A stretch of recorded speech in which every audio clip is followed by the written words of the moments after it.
Okay. I am live. Coolness. So, if you guys have watched any of my previous live streams, which I've only started doing them in the last week or so, you know that every time I start a live stream, trying to figure out how this works and where everything goes and am I live, am I not live, trying to confirm things is a little problematic. So hopefully I've got it figured out now, and we'll continue as though I know what I'm doing, which is usually, I think, a good strategy, just to kind of keep faking it till you make it, right? So I think that I'm live. If you guys see me here in the chat, then let me know that you see me. If there are others watching, there's no one watching yet according to my monitor, but that's okay, because I'm going to dive in on this content right after I replenish my drink.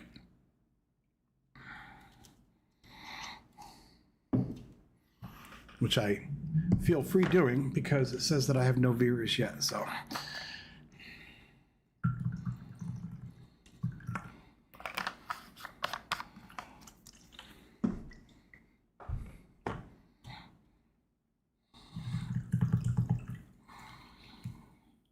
Okay. Hello. Welcome. Thank you for joining. I was just replenishing my drink and letting everyone know that we're about to dive in here. So without further ado, hey Lisa, nice to see you. And Noir Mood, welcome to the chat. I hopefully we'll get a few more going as we move along here. So here's what I'm going to do today. I did not plan to do another live stream today, although that seems to be the story now every day for the last week or so. But I did not plan to do a live stream today. But, well, I have to do a live stream today. I didn't want to. I didn't have to. I thought I was out, and they sucked me back in. So I felt like after promising myself that I wasn't going to do a live stream today, here I am doing a live stream. Why do I have to do a live stream today? Why do I feel compelled? Well, the power of YouTube's compel me. Good afternoon. Here's why I feel compelled to do this. And also, guys, let me know in the chat what my audio level's like. On previous live streams, I feel like it's been a bit quiet. So I upped the gain on my microphone. Hopefully that's good. But if it's too quiet or too loud, please let me know. But I don't want to make this into a 20-minute technical session. So I saw the headlines about Pete Hegseth, our fabulous bro Chad boy, who is the Secretary of Defense. I don't really know why they don't call him the Secretary of War, because he leads the Department of War now. But I guess they still call him the Secretary of Defense, maybe. And apparently there was at the Pentagon a monthly prayer meeting. And as part of this prayer meeting, he invited Doug Wilson to come and speak at the prayer meeting, as you are seeing on screen at this moment, no doubt. So when I saw this, at first I really didn't know what to say about it, or if I wanted or needed to say anything about it, because Doug Wilson is a horrific piece of crap. Let's put it that way. But Pete Hegseth is a complete bro Chad idiot, as are so many of the other people in the administration. And I thought, I don't know if there's really something for me to say about this. Yeah, because it's still officially the Department of Defense. Even though you'll see here on the picture, it says Department of War, because that's what we need to be about. War. But you'll see why I decided to dive into this today. So before I explain exactly why I dove into it, let me just give you the context here. So as you see, I have here on screen that's on screen, right? Yes, it is. Okay. Had to make sure really quickly that I have everything set up. So as you see here on screen, I saw, this headline amongst others, and it says Hegseth invites controversial Idaho pastor and self-described Christian nationalist to lead Pentagon's monthly prayer meeting. So I'm not going to read this whole article to you, but I do want to just highlight a few paragraphs before we dive in. So U.S. Secretary of Defense Pete Hegseth invited controversial pastor Doug Wilson. Well, that's basically the headline repeated. So then he says, thank you for your leadership, your mentorship for the things that you've started, the truth you've told, the willingness to be bold. Hegseth told Wilson on stage as service members and government employees looked on. It's the type of thing we are trying to exercise here. I know you're always going to give kudos to the person that you invited to speak, but this just feels like someone who is trying to verbally please someone right on the stage. And as it says here, Wilson is the founder of Christ Church in Moscow, Idaho. He has faced massive backlash there for claiming enslaved people in the South had an affectionate relationship with their owners, for his perspective on barring same-sex marriage, and his church's belief about repealing the 19th Amendment. Wilson told the Spokesman Review that Hegseth invited him to address the monthly prayer meeting. Hegseth started the Pentagon's monthly prayer meeting in May. So one thing I want to get out of the way really quickly is that I'm blessed to have a lot of viewers who are international, who do not live in the U.S. Many of them, from what they tell me, sounds like they've never lived in the U.S. And I notice a lot of times when I talk about certain U.S.-centric issues that they don't know what I'm referring to, which is fine. Not everyone is going to know exactly what's going on in the U.S. And I know that Doug Wilson, even amongst those who are well, educated just about the state of American democracy and Christianity and the alt-right movements, not everyone knows or understands really who Doug Wilson is. So on a certain level, I wanted to do this almost as a public service announcement, because if I said to you that George McGovern, he's dead now, but if I said that he was going to be, at the White House, everyone in the U.S. of a certain age would know who I'm talking about. But when I say Doug Wilson, a lot of people don't know who I'm talking about. Now, as the article says, this guy is a Christian nationalist. And this is, of course, why I wanted to talk about it on my channel. Oh, that's a great question, Lisa. So what the fuck is the Pentagon hosting a monthly prayer? So that's a good point. It says Hegseth started the Pentagon's monthly prayer meeting in May. So clearly this isn't something that they always had in place. It's something that Hegseth started because, yay Jeebus. And on the surface, I'm glad you bring this up, because on the surface, I don't want to create false outrage where perhaps it's not well targeted.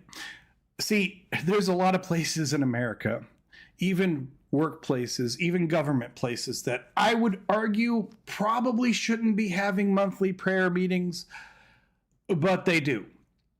And while we could argue the appropriateness of those types of meetings, I think that you can burn a lot of political capital by raging against every single prayer meeting, right?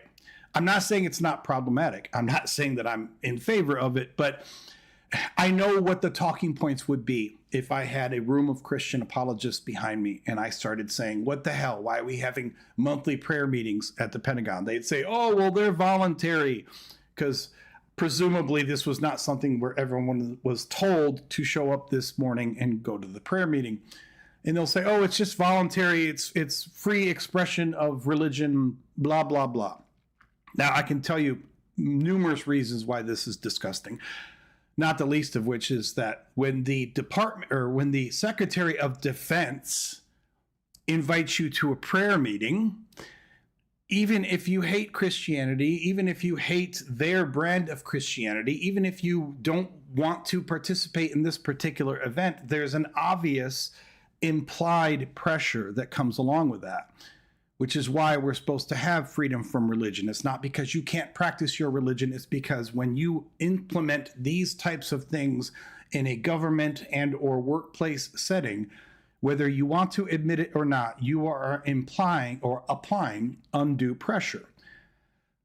But again, I don't want to get too far down that line because people meet and have prayer meetings, all right? Sometimes they even, unfortunately, invite their coworkers or the people that work under them, and it's not always right.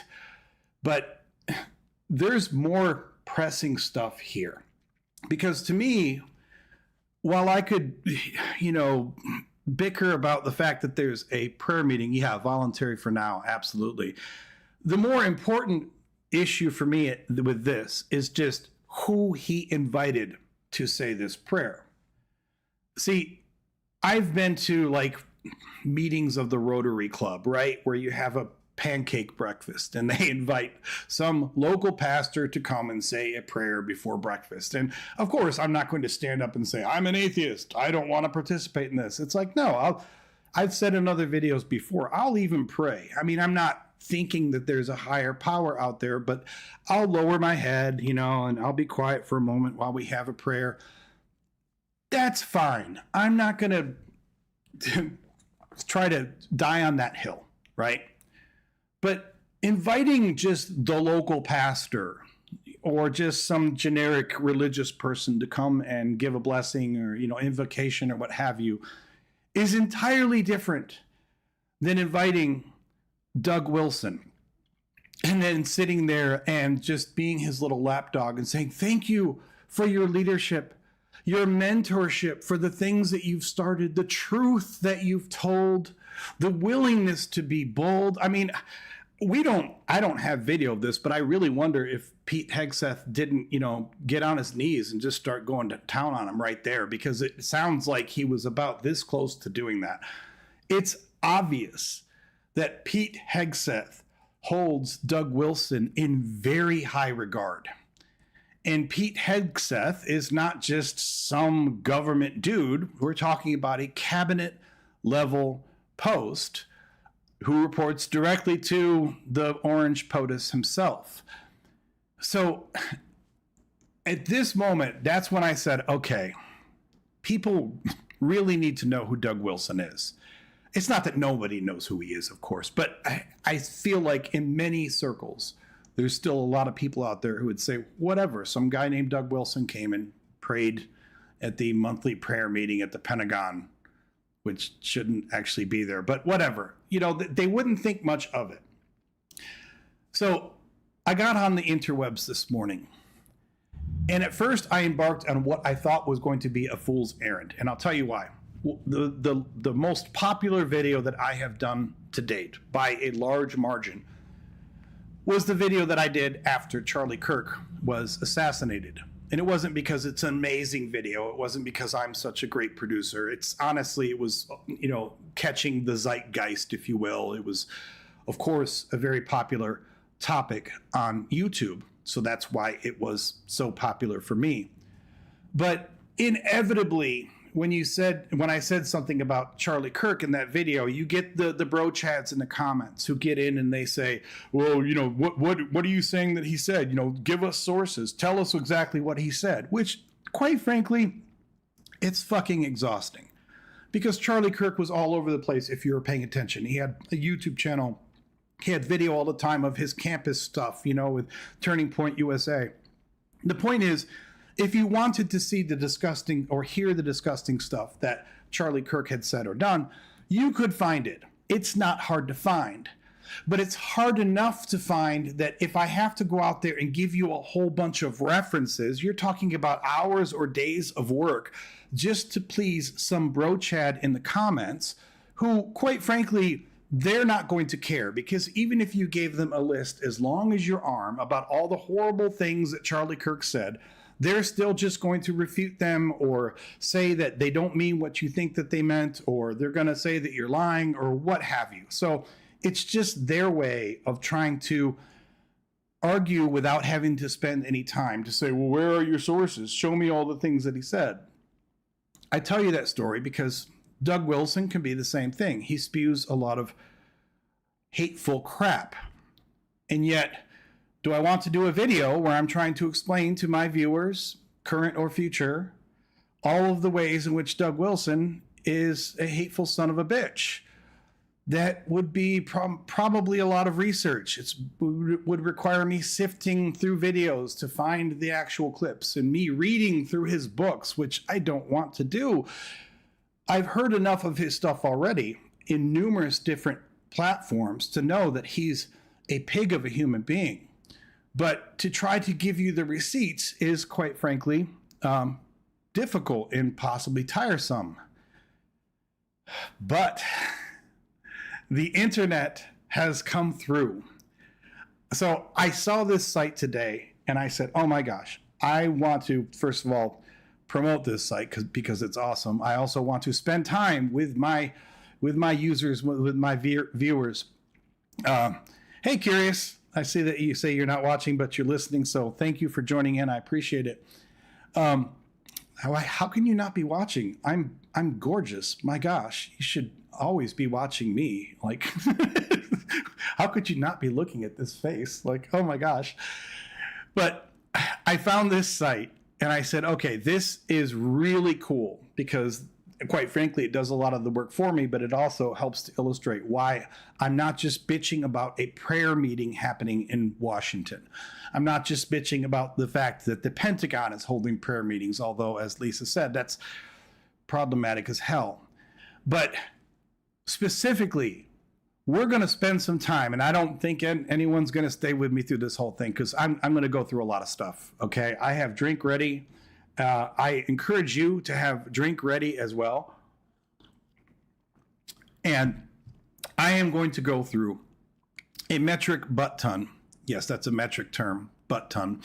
I'm going to go through a metric butt ton of David Wilson quotes, because when I say to you that it's extremely problematic and disturbing that our Secretary of Defense would invite this asshole to lead a prayer meeting and then on stage talk glowingly about him, I want you to understand what a disgusting and horrible person Pete Hegseth is worshiping there on stage. So that being said, let's pull up this site first of all. And I'll probably drop a link to this in the description too, although you can see it right on screen, although it's probably kind of small for you. But this website is called DougWilsonBelieves.com. And as soon as I saw this, I thought, yes, you should have your drink ready. And so here's what we say in New Orleans. If you don't start drinking in the morning, you can't drink all day. Now, can you? So absolutely.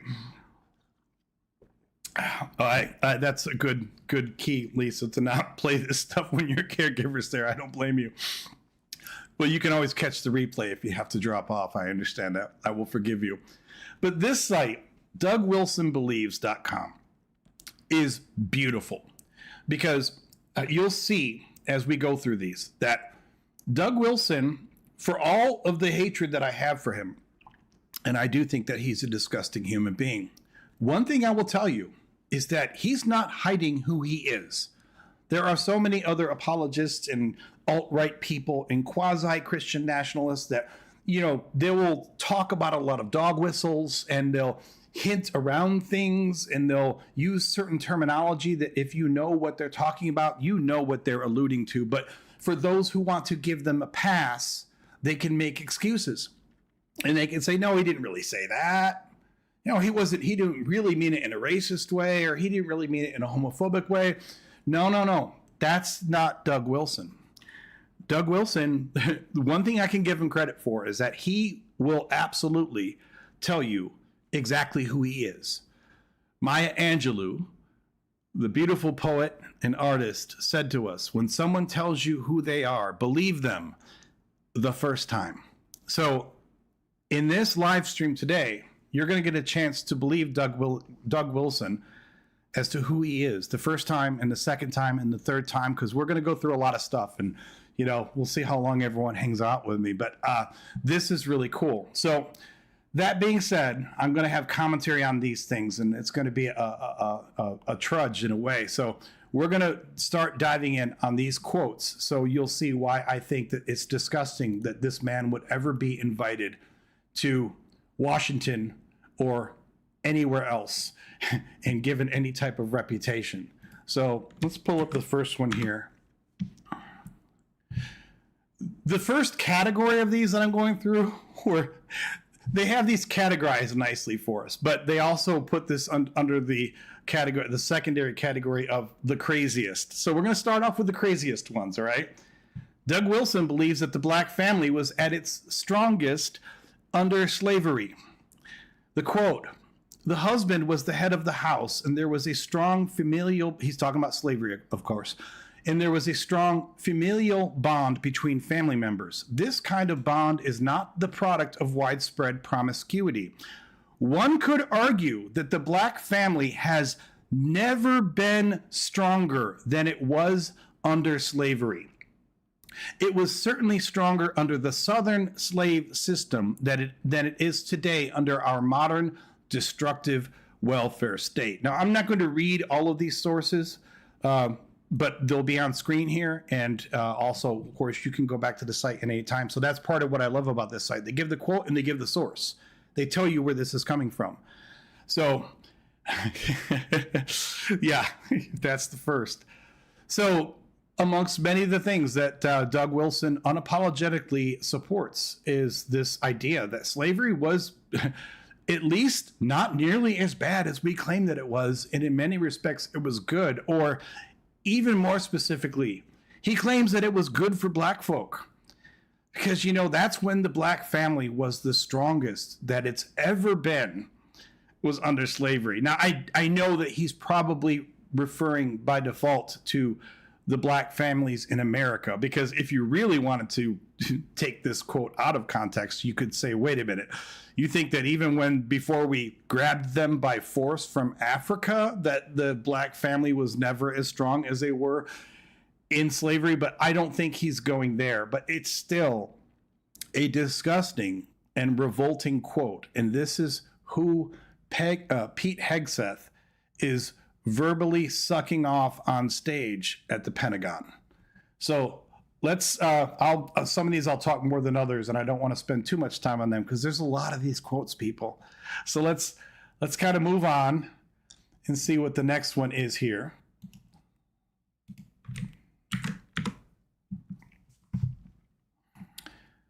So this is interesting. I'm going to read the description below it before we read his quote, because the context is important for this. Well, I guess I'll read the quote first because it's kind of... So, "Not only did I conduct that wedding, but I would do it again tomorrow." So remember, Doug Wilson has his own congregation in Moscow, Idaho. And here's what he's referring to.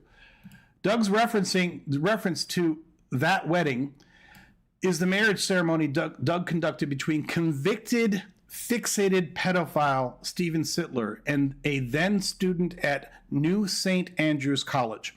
While Sittler was a student of NSA and member of Christ Church, he admitted to and was convicted of molesting multiple children as young as 2 years old.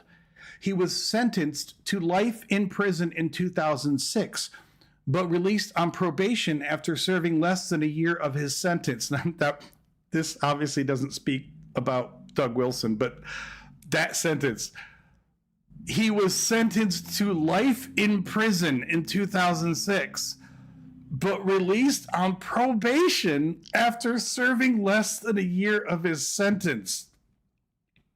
Oh my gosh. The American justice system. But anyway, Sittler continued to live in Moscow and attend Christ Church after his release. Several years later, a young NSA student was introduced to Sittler as a possible romantic match by an elder in Christ Church. Doug Wilson conducted their marriage ceremony in 2011. Yeah, it's not the National Security Agency, but New St. Andrews.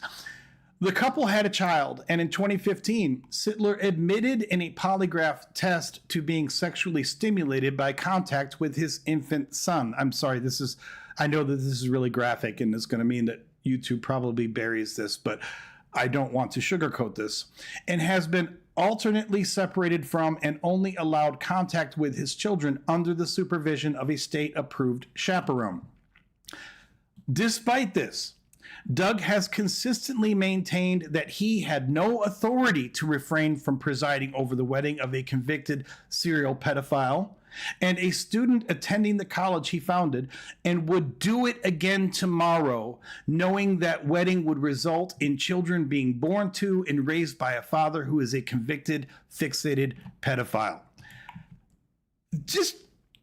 I understand the argument that, hey, I can't go back in time, right? Like if I married a couple today and 5 years later we find out that the dude's a pedophile, if those were the only facts of it, then I could understand any pastor saying, hey, I didn't know. But that's clearly not what's happening here. They knew who this guy was. And then even after it ended, exactly how anyone with a brain in their head would expect it to end, does Doug have any contrition whatsoever? Not only does he have no contrition, but then it says that he's consistently maintained that he had no authority to refrain from presiding over the wedding of a convicted serial pedophile. I assume when he says that, and this is from a Doug Wilson video interview on March 25th, 2022. I assume when he says that, he's trying to imply that he has no authority under God, as though he has to marry whoever in his church is getting ready to marry. But I can tell you from having been married when I was a Christian that every church I've ever been in, every pastor absolutely has every authority to refuse to officiate a ceremony. It doesn't happen very often, of course. Of course, if you have two people that are in good standing in the church, they're usually going to say yeah, assuming that their schedule's open. But the idea that he would not only defend this, but then say, oh, I had no authority to refrain from presiding over the wedding, that is disgusting. And this is who Pegseth. Yeah. That's a great name, Pegseth. I think instead of trying to say Pete Hegseth, Pegseth is a much more apropos name, I think. Yeah, Pegseth thinks that this is a brave dude that we need to applaud on stage at the Pentagon. It gets better, folks. Let's go to our next one.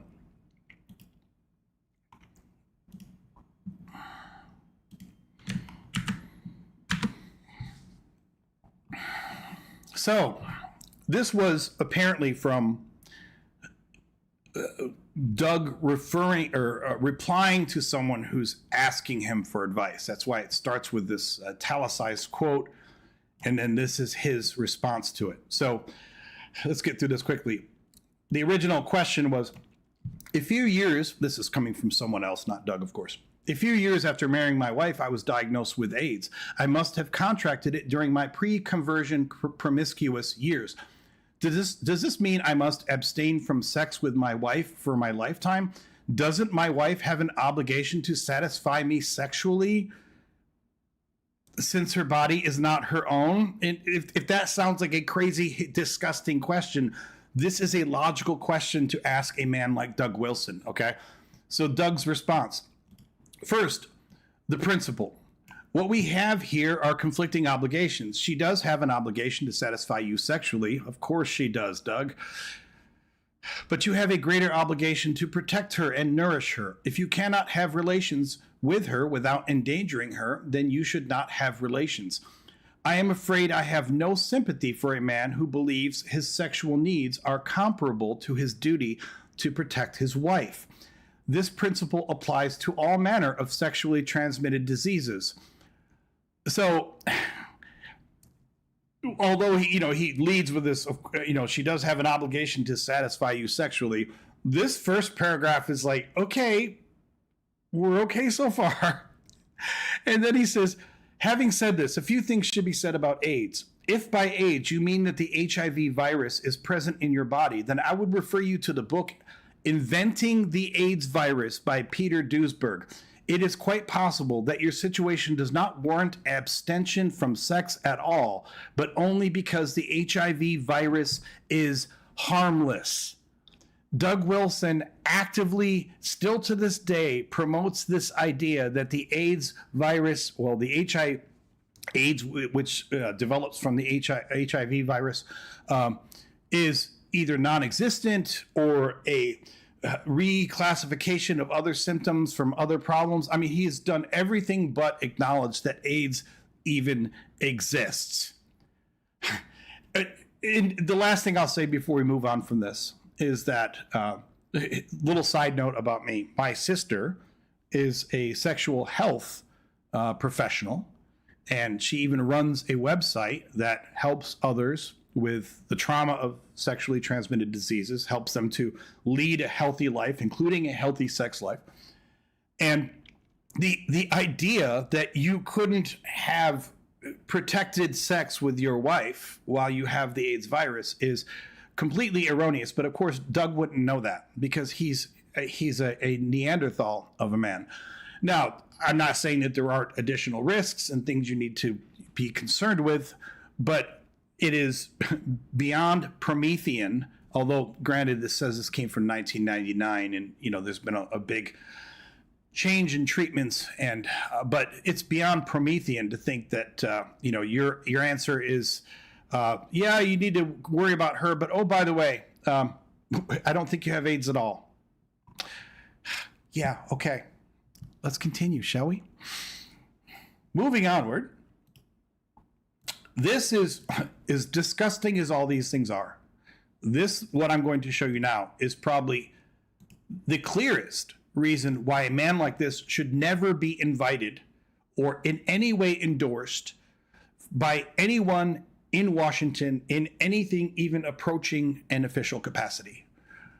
So, drum roll, please. Christians should work to replace democracy with theocracy. So that you can see there's a bunch of these that are kind of bundled together, right? First from White Boy Summer or How Republics Rot from 2022. It says, secularism. We need to abandon the idea of secularism and replace it with the biblical doctrine of three distinct governments: family, church, and state, all of them under the authority and leadership of Jesus Christ. So in his worldview, the family is a government, the church is a government, and the state is a government that should replace the existing government. This is who's praying at the Pentagon, at the Department of War.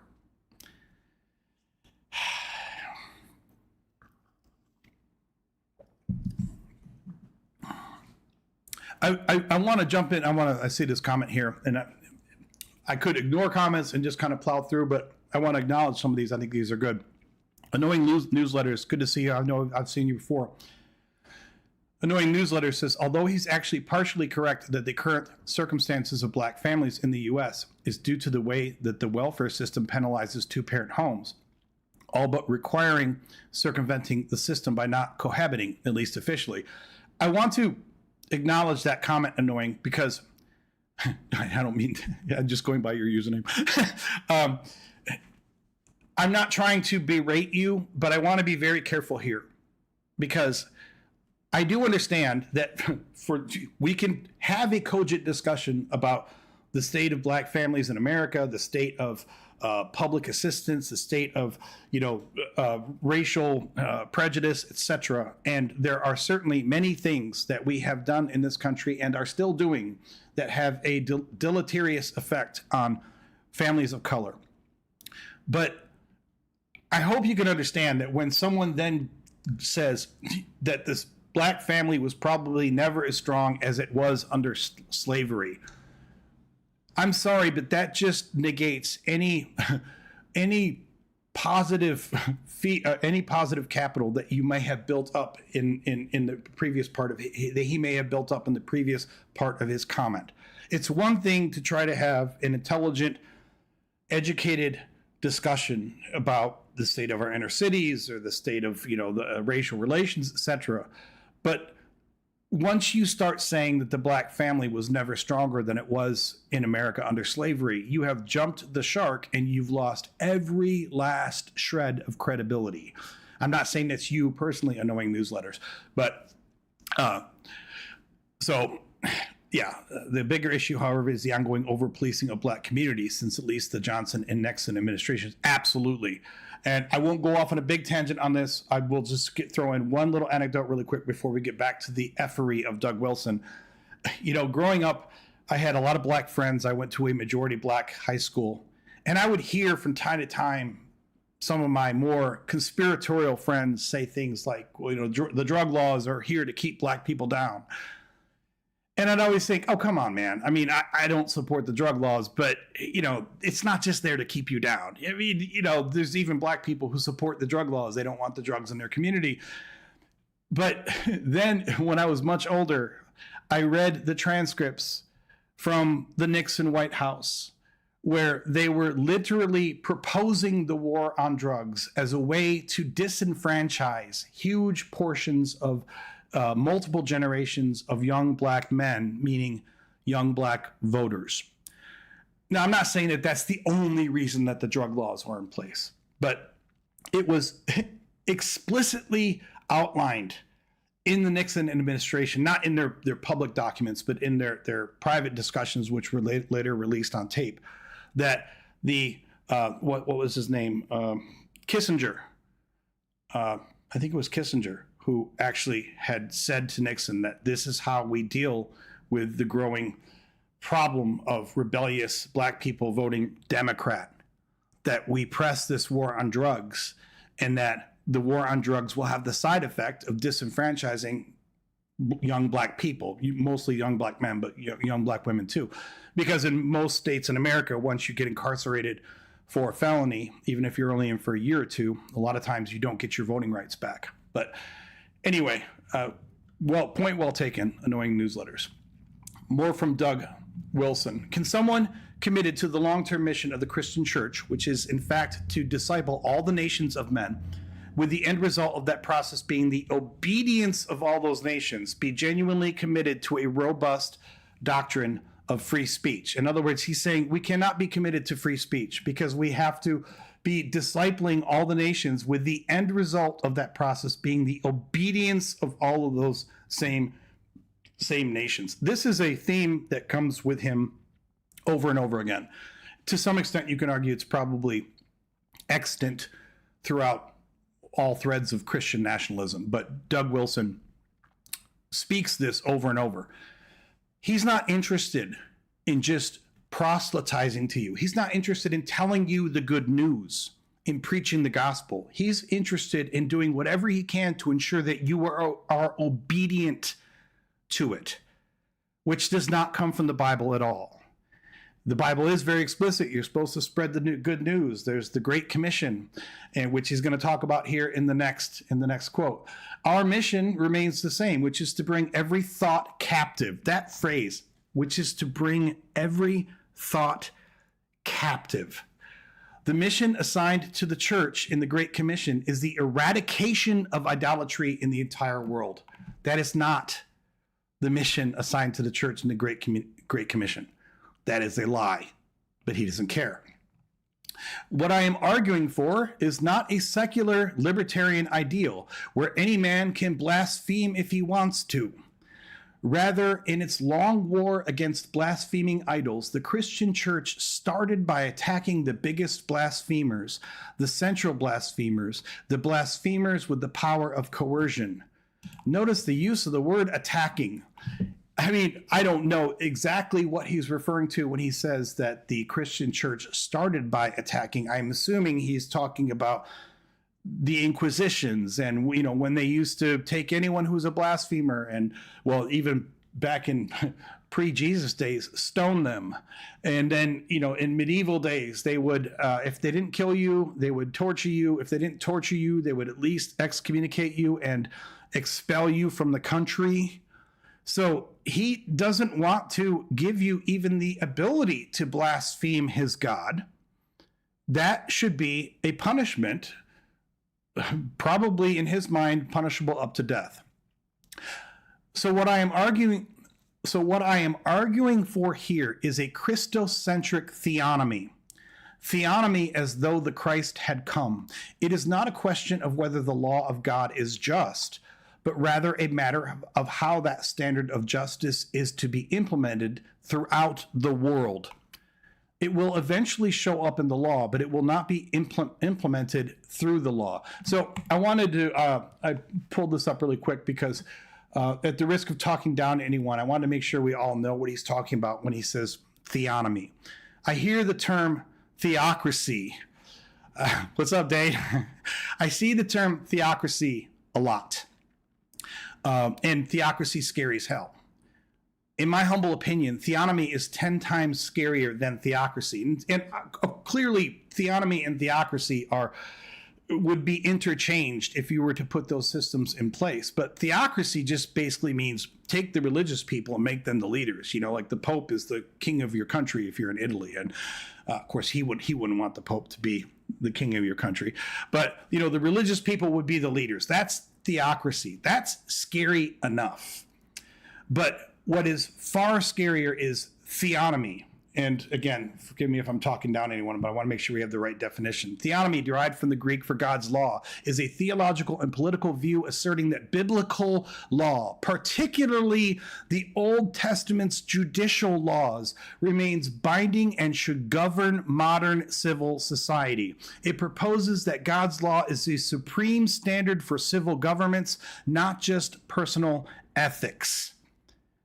So let me be very clear about this. If Doug Wilson were to have his way, we would go back to stoning women who are not virgins at the city gate.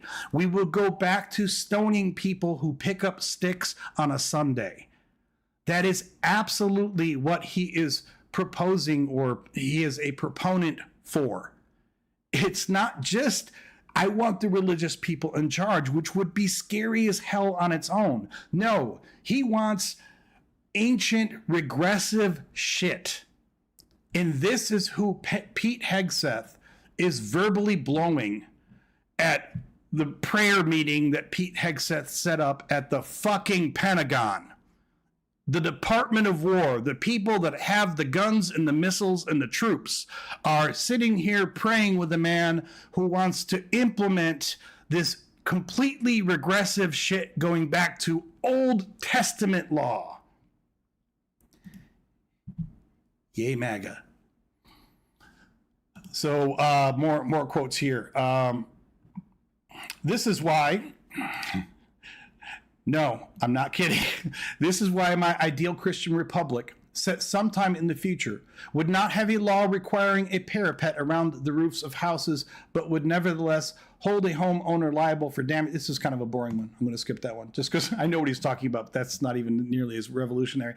This means that as we teach the nations and tribes to obey every one of the Lord's commands, think about that statement. As we teach the nations and tribes to obey every one of the Lord's commands. Not that we teach them the Lord's commands. We teach them to obey. And if they're teaching you to obey, they're not teaching you. They're forcing you to obey. But as we teach the nations and tribes to obey every one of the Lord's commands and to submit to all of his teachings, this would include his teaching that Old Testament scripture cannot be broken and that he did not come to abolish the law, but rather to fulfill it. This shit's scary as hell. This shit is scary as hell. Yeah, Dave says, theonomy is precisely the iteration of Christianity of which I've mentioned repeatedly when talking about what a Christian theocracy would look like in America. Before we move on to the next quotes here from Doug Wilson, I want to further amplify what Dave Murphy is saying, because there are so many people in this country right now, and I don't want to be so over the top. I'm trying not to be that guy, but there are so many people in the country right now who have their heads shoved so far up their Christian ass that every time something else is done by the administration, they assume like, well, that's it. Like, that's as far as it goes. It's not going to get any worse than that. I have talked to women in the last year who cannot fathom the idea that anyone in the administration, now or in future GOP administrations, would ever even propose the idea that a woman cannot vote. But the person that they're bringing up to pray with them, he absolutely does not want you to vote. They have scoffed. I have heard men and women scoff at the idea that we would ever revert the divorce laws, because these people don't want you to be able to get divorced. They would rather that you just get beaten to shit by your abusive partner for the rest of your life, rather than be able to end a relationship which has already gone to shit. I'll get off that tangent, but I just say really quickly that the studies on this are clear. When they created the ability for anyone to get divorced and no-fault divorce and all that, domestic abuse fell drastically. And where people cannot get divorced, domestic abuse rises every single time.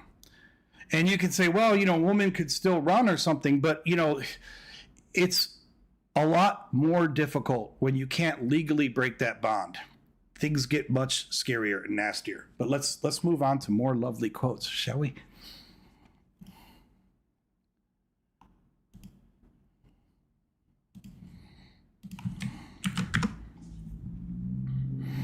Doug Wilson believes that the physically disabled cannot truly enter into marriage, or at least not the ones that can't properly do what he thinks everyone married should be able to do.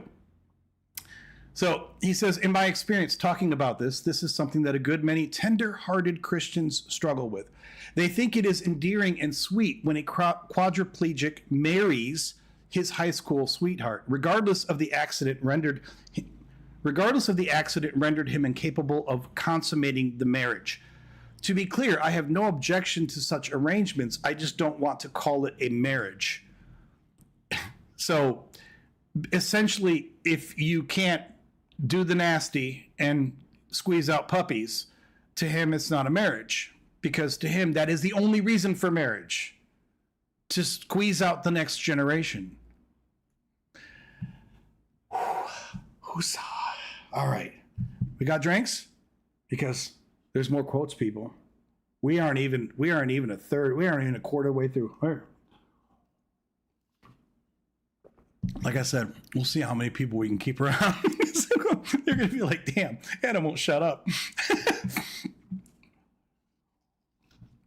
And for what it's worth, I don't want people to think that I'm just fixating on one person. I mean, it's not like I sit here, all day on all of my videos and rant about Doug Wilson.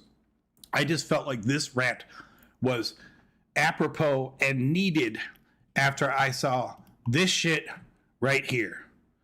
And I know that Pete Hegseth is a human piece of shit. I already knew that. That's not shocking to me. And I already knew that the administration is in bed with the Christian nationalists. But it's one thing to say that, oh, they have, racist leanings, or I don't know if they're the most liberal people in the world. It's another thing when the dude's standing there with a symbol that says Department of War, praying in front of the people that have all the guns and all the weapons, and he's putting his hand on this pastor, and he's orally or verbally filleting this dude who is a blatant racist, homophobic, Christian nationalist, misogynist asshole. It's beyond. But let's get into more quotes, shall we? Yes. So now we're going to go through some topics. Those were just kind of all across the board. So now we're diving in by topic, and we're going to talk about women. Or as Doug Wilson would say, sperm receptacles.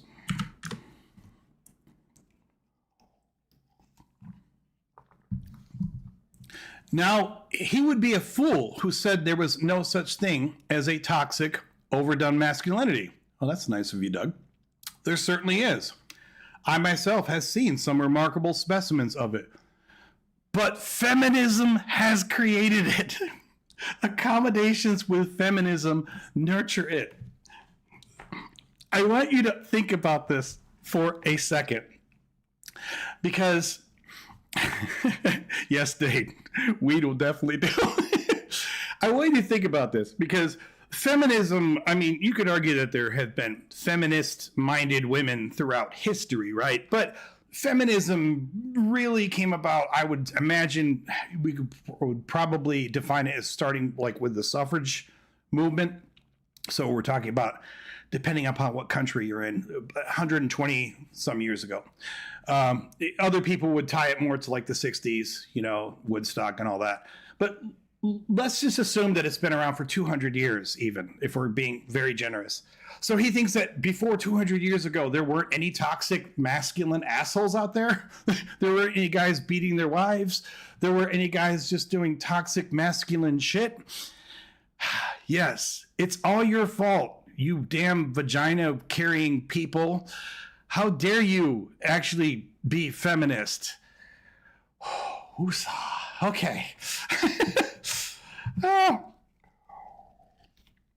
Annoying says, I hope you cover those other links at the bottom at some point, not necessarily today. Trust me, most of these we're going to get to. Like, he's pointing out the fact that they have these other links. So they put them in a weird order here. I would have loved to have just been able to just keep clicking the links, but there's some I wanted to skip. And sometimes if you follow those, I found out, I mean, it's a beautiful website. Everyone should go to this website. But following the links is a little problematic. That's why I'm doing them not in the order that's there. But most of these we will actually get to. So hang in there. Let's get to our next quote, shall we?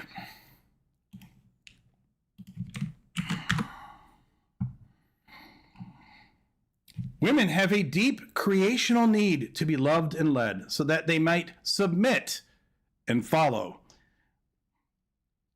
I should change that to subscribe and follow. That should be I should put that as a tagline for Skepticus. Hey, women, you should submit, subscribe, and follow. Okay, I'm sorry. I'm going to be silly because you have to laugh through some of this shit. It's not funny at all, but sometimes you just have to chuckle, even like gallows humor. And men have a deep creational need to be respected and followed. And when these needs are thwarted or otherwise frustrated, the end result is deep unhappiness for both sexes. So I some of these quotes I skipped because some of them I know what the objections would be, like from the apologist crowd. But this one I wanted to include because even though it's far from his worst quotes, yeah, do women want to submit and follow? I mean, some of them do in the right situations. So do men in the right situations. Do women want to lead and be followed? Yeah, I mean, certainly some of them do. And it's also, there is such a ridiculous dichotomy here, this black and white of, you lead or you follow. I mean, there's no acknowledgement of the complexity of the human psyche or the complexity of life itself. The simple fact that, in some aspects of my life, I may be a leader. I may be the one taking command, whether I have a penis or not. In other aspects of my life, I don't want to lead shit. You just tell me what we're doing tonight. You tell me where we're going. And, then I'm happy to follow you. But the idea that we have to fit these into rigid gender norms it's so Neanderthal. There's another video that I'm going to do soon. I have a whole script for it, and it's going to come on at some point when I get time, if I stop doing live streams every day. But in this video, I talk about the fact that, to me, there's this idea between those who believe that we all have these given roles and those who are looking at things from a more egalitarian perspective. And the problem is that if you look at things from an egalitarian perspective, this is what the hardcore Christians don't want to admit to you. If you're trying to be egalitarian, it still doesn't mean that the man can't lead and that the woman can't follow. The man could lead all the time and the woman could follow, or the man could lead sometimes and the woman could follow sometimes. Because in an egalitarian model, it's like a superset of this ridiculous model that we all have to be in our roles, meaning that you can still be egalitarian and still decide that, hey, I want you to lead right now because, because you're the dude or just because you're a leader or whatever. And the woman, the woman can decide, I'm going to follow. I mean, the key question here is agency. It's choice. They make it sound like if you're liberal, if you're not a hardcore alt-right Christian, that you can't be in a situation where the man leads and the woman follows. And that's stupid. You can be very liberal. You can be very open-minded, and you can still, in any given situation, find that the man is leading and the woman is following. But the difference is agency.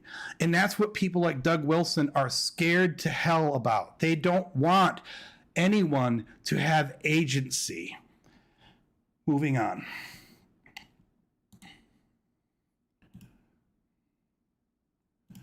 Come on. There we go.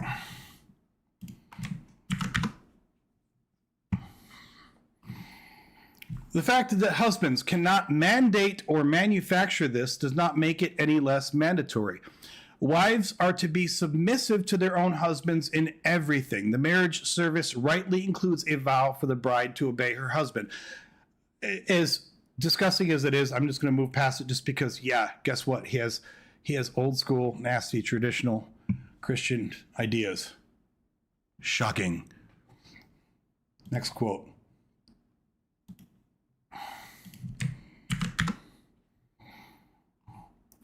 Oh, I love this one. Submission that is invisible is not really submission at all. As submission is cultivated in the home, it needs to be expressed. It cannot exist as a set of hidden resolves or good intentions. Respect must be verbalized, and the demeanor of submissive deference must be plain to everyone in the home. In other words, even if my wife does everything that I want her to do, even if I lead that household front, back, and center, that's not enough. That bitch got to grovel. That bitch got to be on her knees. She got to make everyone know that I am man. I am Adam of Nola. Like, dude, how tiny must your cock be to actually think that not only does she need to submit to me, but it needs to be verbalized. It needs to be publicly known that that bitch is my hoe. Like, how small is your shriveling little penis? Oh my God. I won't go way down in this rabbit hole, but men like this, they have no idea of the sexual satisfaction you can give and receive from a woman who is empowered. I'll tell you what, I don't think this man has ever had a good nut in his entire life. I'm sure he thinks he has, but no, this man has never had satisfying sex in his entire life, and he never will. Of course, at this stage of his life, he's not exactly a catch either, but yeah, I'm sure that if he were single, I'm sure that women would be just lining up. I mean, you can just hear all the pussies getting wet as they read these quotes. They're like, ooh, how do I get his number? Ooh, I'd really like to have a man like that. Whew. Yeah, I'm being vulgar, guys, because I'm like, this is going to be downplayed by YouTube anyway, because I can't talk about this stuff in a neutral tone. So you're getting real Adam today. Next quote.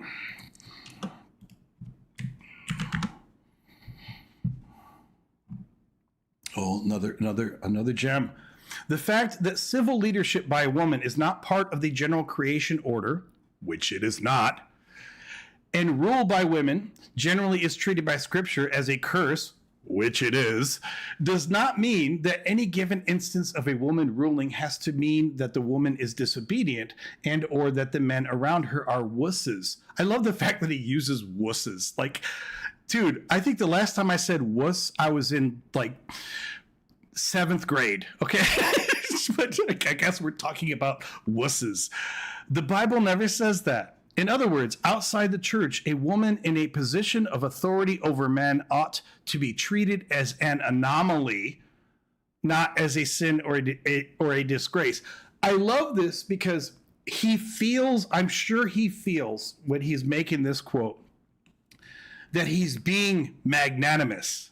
He's saying, hey, it doesn't have to be a sin or a disgrace. It's just an anomaly. Like, he probably went home and broke his arm patting himself on the back, thinking about how awesome and loving he was toward women as he was writing this down or saying this, speaking this to somebody. Yeah, it's not a sin or disgrace. It's just an anomaly. It's something we got to fix going forward. Get those bitches out of office. Yeah. Okay, moving onward. Oh. Well, I guess at some point he decided to stop playing nice. So let me tell you what this symbolism really means. This is what they are saying. So I'm not going to click on the link here, but there's a link here where he's basically referring to these liberal women who were leading a church. So let me tell you what this symbolism really means. This is what they are saying. They are shamelessly declaring to the world that they are just a couple of cunts. Yeah, I mean, obviously for the full context on that, you would have to look at the link and see who he's talking about. But it's probably not going to shock you to find out that the women he's talking about are not cunts. They're just people that are pissing him off because they are not subjugating themselves to men.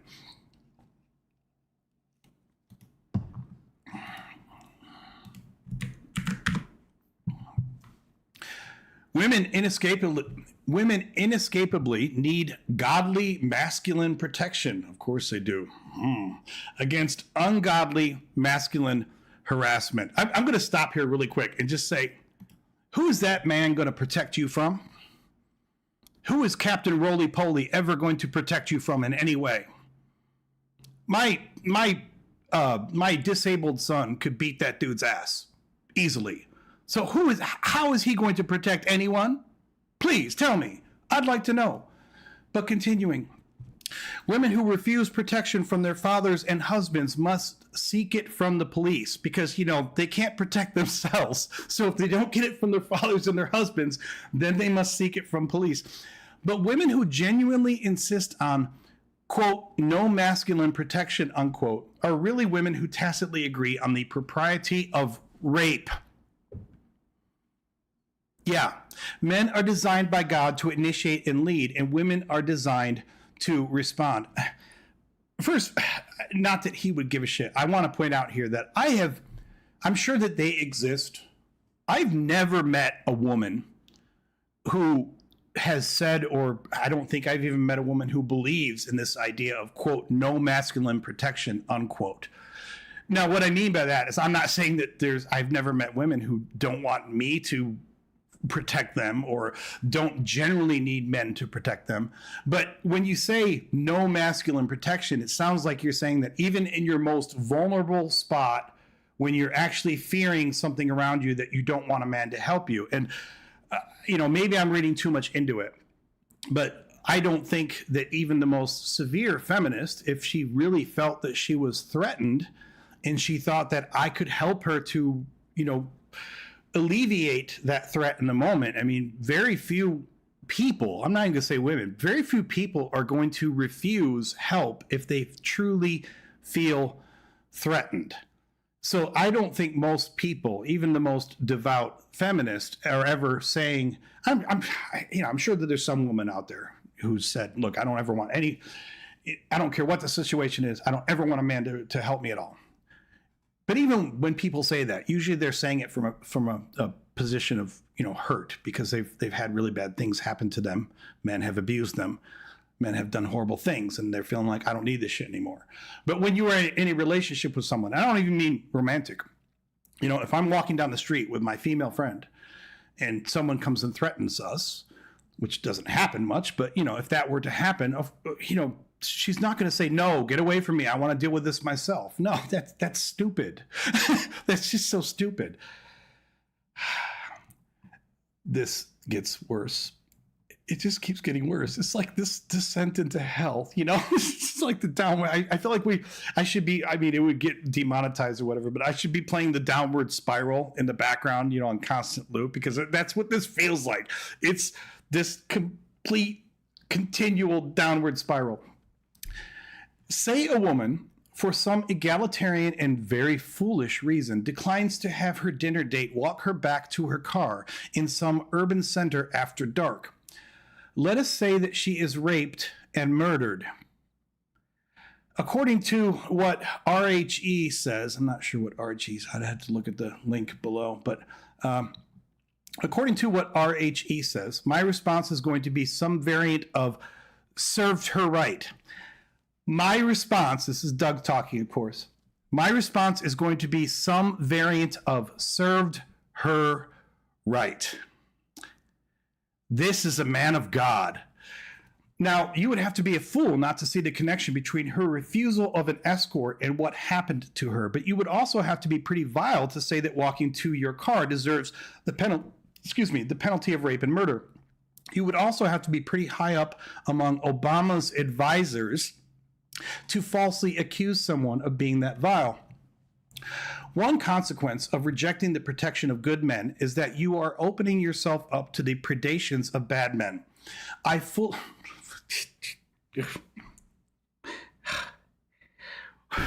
One consequence of rejecting the protection of good men is that you are opening yourself up to the predations of bad men.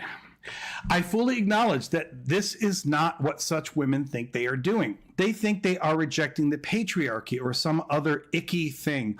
But when they have walked away from the protections of fathers and brothers, what it amounts to is a tacit, implicit, in principle, not overt acceptance of the propriety of rape. Does this mean they deserve to be wronged? Of course not. Oh, that's really nice of you, Doug. Thank you. That's what a guy. Ooh, too bad he's married. I would try to set him up with my daughter. Does John Piper deserve to be mugged because he won't carry a gun? Do I deserve to have my truck stolen because I left it unlocked? Did the oysters in the Walrus and the Carpenter deserve to be eaten because they were so stupid? Wow, we're going with Alice in Wonderland references. Okay. I'm not going to go too much into this just because it is self-evidently disgusting. I will only mention one thing. This thing. One consequence of rejecting the protection of good men is that you are opening yourself up to the predations of bad men. Of course, every time an asshole like this says something like that, they believe that they know who good men are and they know who bad men are. And once they have decided who the good men are and the bad men are, everyone else has to accept their definition. And of course, who's always included in their definition of good men? Yeah, them. They believe that they are one of the good men. They always do. Instead of understanding that maybe you are not the arbiter of who is the good man and who is the bad man. Maybe you should instead defer to the woman who's already been abused before by other bad men. Maybe you should trust her judgment once in a while. Maybe even if you think that you've done everything well, if you've tried to be as nice as you can in the encounter and she's creeped out, maybe you should respect that shit. I've had dates, this doesn't happen often, but I've had dates where, it's a nice date. You can tell there's nothing great going on. And then afterwards, I'm like, can I walk you to your car? And it just doesn't happen very often, but I've had a few women say no. And you know what I did? I left. I was like, okay, I don't think it's because I creeped them out, but even if I did, I'm sorry if I did. It wasn't because of anything that I did consciously. But the point is, it doesn't matter what I think. It doesn't matter how good that I thought I was. Maybe I said or did something creepy at dinner that I didn't realize. It doesn't matter. The more important point is that she has to feel safe. And if you are not making her feel safe, then how dare you pronounce judgment on her for whatever happens after she refuses your benighted protection? Jesus fucking Christ, man. I need more drink. For those who are following at home, we have Pinnacle whipped vodka. Seems kind of appropriate for like misogynistic bullshit. Like, this isn't the kind of whipped that Doug Wilson would like to think about, but either way, strangely apropos. I need to get some things for my glasses. I don't wear my glasses when I'm recording. But when I do live streams, I'm like, okay, it's too much to try to make everything so big that I can see it because I'm old. And then they keep slipping down my face. And I was watching the live, rewatching one of my live streams the other day to see what I was doing. And I keep doing this the whole time. And yes, I know we're an hour in. And I'm talking about my glasses, but we're going to get back to Doug Wilson. So we have whipped vodka and Monster, the drink of champions. I'm not a dietitian, but I play one on YouTube.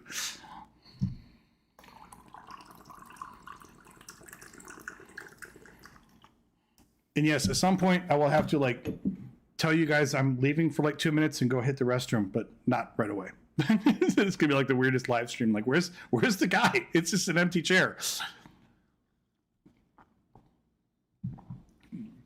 But if there's anyone actually left in the live stream, you can tell anyone else who comes in. Okay, back to the quotes. These lovely quotes.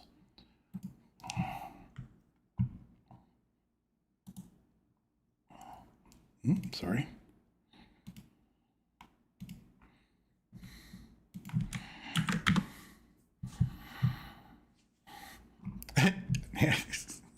It's short and it's sweet. Every form of feminism in the church is just an insult aimed straight at the Lord Jesus. I have this picture of some stereotypical, the conservative stereotype of a feminist, right? She's got armpit hair and she's got a mohawk and she's got a nose ring. And I see Jesus in the back of the church just quietly sobbing. Why did she have to be a feminist?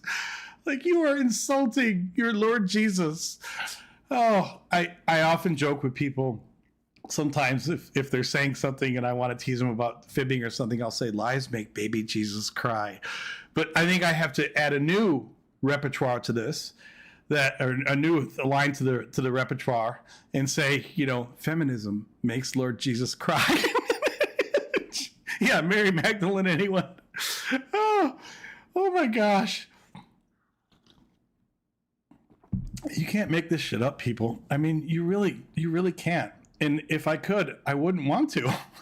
This would be the worst story ever. If you came in and told me this as fiction, I'd be like, what the hell is wrong with your head? What would make you make this shit up? But how does federal headship work in messier situations? Tell us, Doug. If, for example, the problem is one of poor housekeeping, he should require something very simple, i.e., that the dishes be done after every meal before anything else is done. If she complies, he must move one step, now requiring that another of her duties be done. If she continues to rebel after patient effort, he should at some point call the elders of the church and ask them for a pastoral visit. I just want you to think about how horribly just embarrassing, this would be one of the most awkward things that I could ever imagine. Imagine that you're in your house, and he's talking about women. It's whether you're man or woman or whatever. And one day, maybe you haven't had the best relationship lately with your spouse.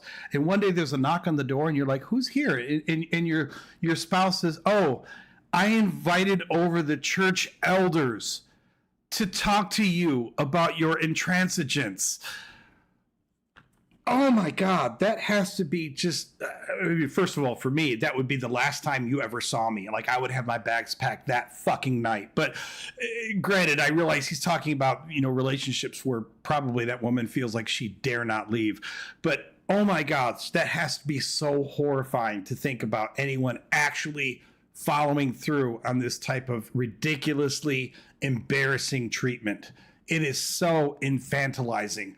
It's just like saying, I'm calling dad on you. I'm calling mom and dad. Oh, you won't do this thing? Mom, dad, church elders. Oh my God, dude. Oh my God. Okay. Next quote. We got 4 or 5 more on women, and then we get to theocracy and civil law. So yay!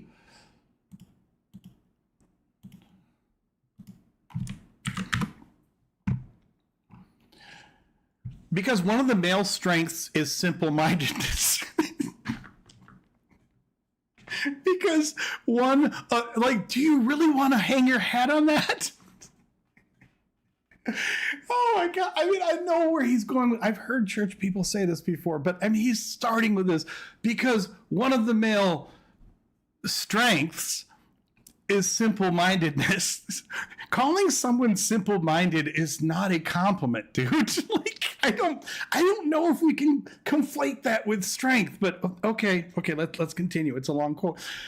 Because one of the male strengths is simple-mindedness. Men tend to evaluate all things according to the sort of criterion fixed in their minds sometime in junior high. You mean fixed in their penis, I think, is what you're thinking of. Best illustrated by arm wrestling contests or a foot race. Life is simple. Stronger and faster is better. And because life is also a contest, everyone is measured by whether or not he or she is winning it. Unfortunately, more than a few foolish women have been sucked into this mindset. And ironically, we call this attempt by some women to be more like men feminism. That is not what feminism is. But I'm sure that's what you call feminism, you asshole, which is more than a little bit like calling an attempt by cats to be like dogs felinism. Oh, see how clever he is? Ah, he's pretty clever, isn't he? You know, cats trying to be like dogs, that's felinism. Okay. Yeah, he's okay. The modern feminist whines that we should all come to respect her distinctives after her decades-long attempts to obliterate them, her repeated attempts to compete with men on their own terms, as well as her losing badly in many such attempts. I mean, what are you competing with your woman at?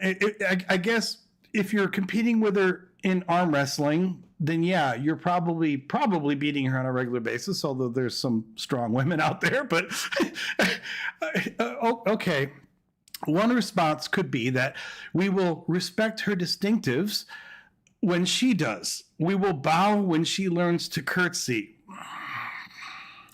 But such an attitude is appropriate only for those women who have abandoned home orientation in exchange for that great modern privilege of dumping the kids off at daycare. Could you imagine? So here's one way that I like to think about these type of Neanderthal quotes, whether they're from Doug Wilson or anyone else, any of these hyper-conservative Christians. I know that there's a spectrum out there of people who are less conservative, more, less liberal, more, etc. And I'm not saying that you have to be like super liberal guy, okay? But how you should always read these. Every single time you see a quote like this, if you are blessed enough to have a daughter, you should always think, what would I think if this was the person who's courting my daughter? Would you be thrilled? Or would you think, holy shit, what's happening? And I know I've heard, some people have argued even that can be a misogynistic take on things, but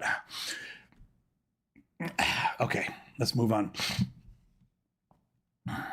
Where are we at here? So is this, assist on competing. Good there.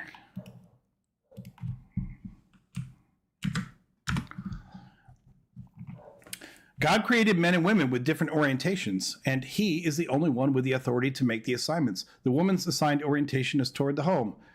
Shocking. Never could have thought you'd say that. Next one. There's only like 3 more here in women, and then we're getting onto theocracy and civil law. Yay! Okay. When a Christian woman is asked what she is doing, her answer may be exactly what some pagan feminist might answer. I'm studying for a physics test. Why? But when a Christian woman is asked why she is doing what she is doing, her answer must radically diverge from any answer which an unbeliever could give. Her answer, in other words, should be oriented to the home.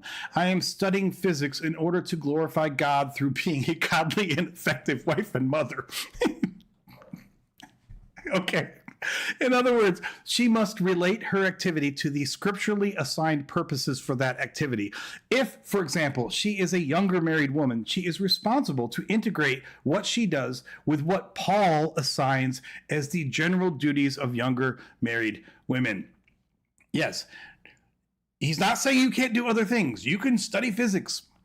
You can, be a track athlete, but it all has to be in order to glorify God through being a godly and effective wife and mother. I went through this in Godfrey Bible Study when we were in Genesis, although, you could pick other books to bring up the same concept. But there's this horrible baby Olympics that happens in Genesis with Jacob and his wife Rebecca and Deborah. I'm forgetting the other one's name. And they're like competing to have babies.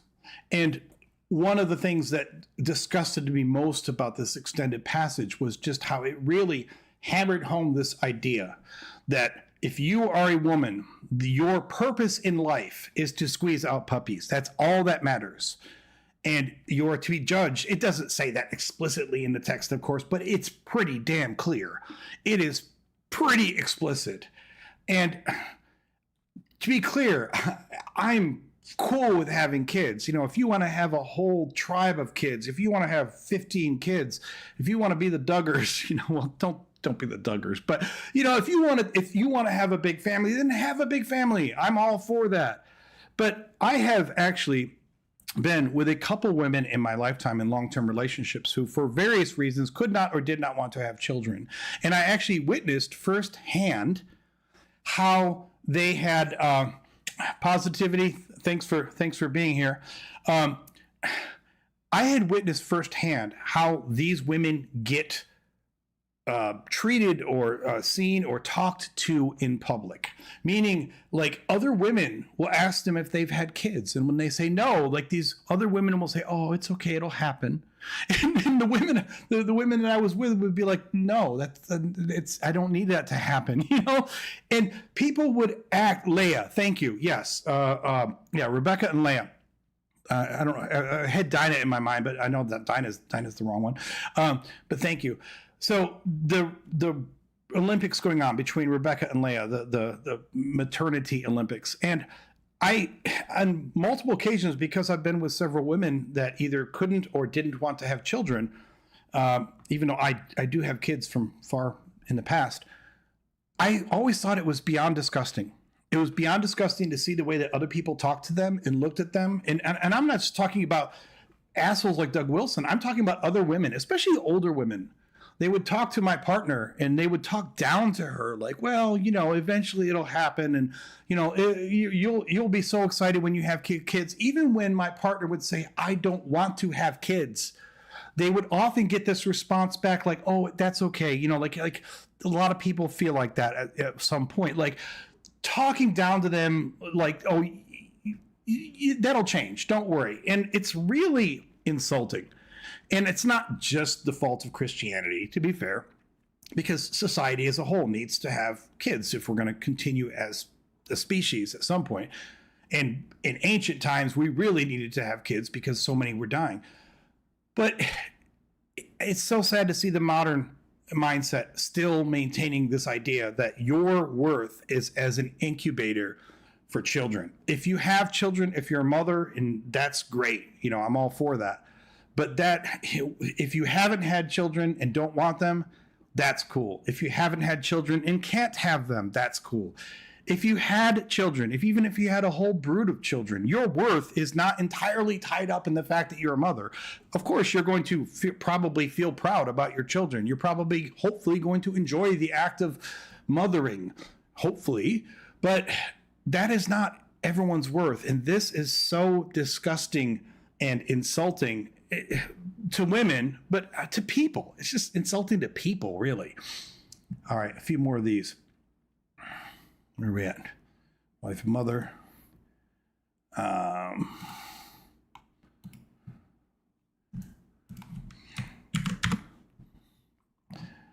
Because of the growth of feminism in our culture generally, women have risen to positions of influence in our civil realm. While the Bible does not prohibit women in civil leadership per se, the instance of Deborah comes to mind. The Bible does say that when feminine leadership is common, it should be reckoned not as a blessing, but as a curse. That's so nice of you. It's so nice to think that when it's common, it should not be a curse. That's magnanimous. What a guy. Next one here. He should want to marry a woman who shares a biblical work ethic with him. She should understand her work orientation as being homeward, which that entire biblical basis only comes from Titus. There's nowhere else in the Bible that it says, women have to stay at home, but that they will bring up Titus, oh my gosh, over and over and over again. They love that shit. A woman who rejects domesticity, who wants to live like a Barbie married to Ken, should be avoided along with all other sexual pests. A biblical man should want a woman who wants children and who wants to be home-oriented.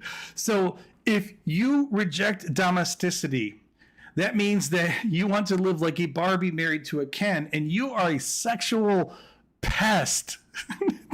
Again, this man has never had a good orgasm in his life. I guarantee you. Because, man, the idea that a woman is as... No, to be clear, if you're a man who wants kids, if you want the traditional, 2.3 kids and a white picket fence and all that, then yes, find yourself a woman who wants to have kids, because that can cause a lot of really bad tension in a relationship if you don't cover that up front and you think you're going to have kids and then she says no. So by all means, talk about that shit. Actually negotiate it like grown-ass people, like act like adults. Instead of looking at your Bible, act like real adult people and actually have a relationship and talk. So I'm not saying that if you want kids, you shouldn't find a woman who wants kids. But if you don't, if you aren't hung up on kids, maybe you should find yourself a sexual pest, because newsflash, the sexual pests can be a lot of fun. So yeah, keep that in mind. All right, one more here under the category of the women's.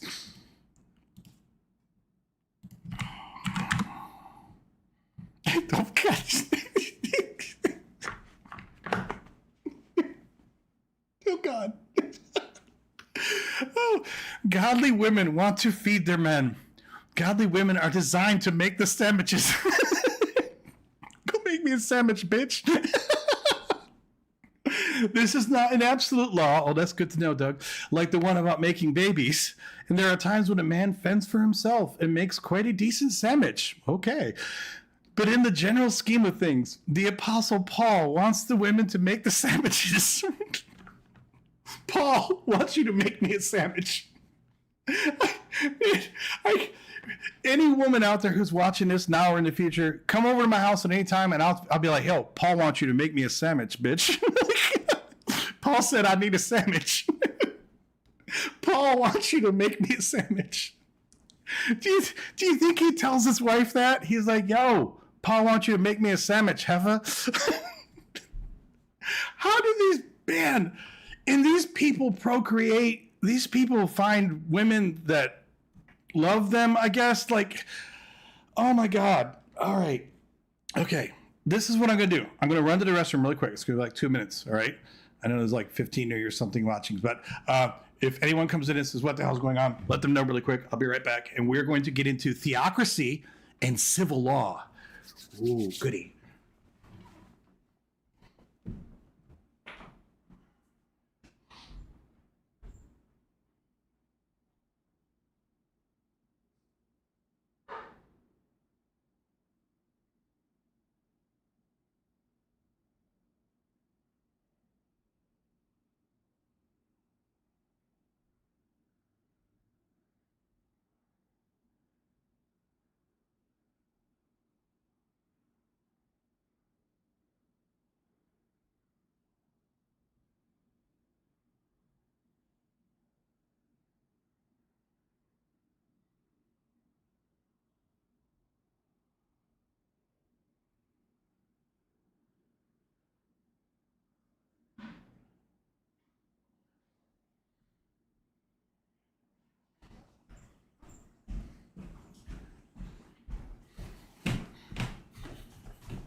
All right, We're back. We're going to get into, like I said, theocracy and civil law. Make sure, really quick, make sure I still have a stream going. Yes, I do. All right. So back to the wonderful dictates of Doug Wilson. I will say really quick before we get into this that I know this stream is long, and if you're not here for the whole thing, I get it. You might think this is overkill, but I want this stuff to be exposed, and I want, even if someone just chimes in for 5 or 10 minutes and watches, some part of it, I want them to see that this is what our administration is pimping at the Pentagon right now. I think it's very important. I don't care if I only get 100 people that ever watch this stream, between now and when it gets replayed or whatever. I still feel very good about this use of my time right now. So hopefully you guys do too. And I know it might feel like a lot, like if you just, I know probably a lot of you just have it on the background or something, but it's just never ending.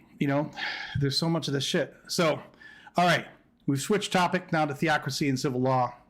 Doug Wilson believes the first thing that would happen in a biblical law order is that the EPA, the IRS, the Department of Education, etc., would all be abolished, which, by the way, they pretty much abolished the Department of Education already. Legitimate functions of government, defense, state, etc., would be significantly downsized or redirected. This I find very interesting. Of course, he doesn't want the EPA there because, screw the environment. The environment is just, God will fix it. So that's all we have to worry about. You do whatever you want with the environment and fuck everyone else, I guess. The IRS is interesting because it's like, dude, you got to fund your shit. Although, having been a libertarian for years, this is really more of a libertarian idea than it is a Christian nationalist idea, although I'm sure there's maybe some overlap there, because they want to cut government down so severely that even for the robust defense that they probably want, they assume that they will still cut it back so much that they can fund the entire thing through tariffs and excise taxes and such. But they would absolutely love to get rid of the income tax and the IRS. I mean, don't get me wrong. On some level, I'd really like to get rid of the income tax too. But some of this stuff is so Pollyannish, like these dreams that they have of just what they want to do with the government. It's silly, actually. All right, this one gets better. Y'all gonna love this. Jesus is Lord. I have been arguing for years now that what is required is a return to Christendom, but in a form that I call mere Christendom. That's a weird sentence. If you like, you can call it mere fundamentalism. A free civilization is necessarily larger than any of the Christian denominations within it, but at the same time, a free civilization will have to be Christian. Listen to that sentence. A free civilization will have to be Christian. I don't think that word free means what he thinks it means. If he says that a free civilization will have to be Christian, okay, that's his freedom. That's the freedom that makes me happy and everyone else miserable. Okay, it's free for you, asshole. So I propose no single established church, no tax-supported denominations, but I do propose the formal adoption of the Apostles' Creed, and without any hermeneutical funny business. I propose as a nation we formally confess together that Jesus actually did rise from the dead. Think about the permutations of what he's saying. I propose that as a nation we formally confess together that Jesus actually did rise from the dead. So, not that this is shocking to me in any way, but clearly he doesn't want anyone to be able to even acknowledge that they have other religious beliefs. And it's actually more constrictive than that, because the Apostles' Creed is generally considered pretty uniform amongst most Christian denominations, although there are Christians who do not abide or affirm the Apostles' Creed. Even with the Apostles' Creed itself, there are numerous different versions of the Apostles' Creed. Now, I guess you can argue that for all of the denominations that do affirm the Apostles' Creed, maybe they wouldn't feel like it's a big deal to be forced into one particular version of it if they got their wet dream of having a Christian nation. But the point here is that, he's not just talking about a Christian nation in theory, like, well, we just affirm Christianity. He's saying that all of you need to affirm Christianity, and you all need to affirm my specific brand of Christianity. This is how Christian nationalism works. It's not just about wanting to promote Jesus. It's about wanting to tie you down and waterboard Jesus into you. Also in the same one, it says, for reference, this is the Apostles' Creed. I'm not going to read that there, but you guys can see it on screen. I'm sure most of you guys have probably heard it. But like I said, this is one version of it. There's multiple versions of the Apostles' Creed. Okay, next quote.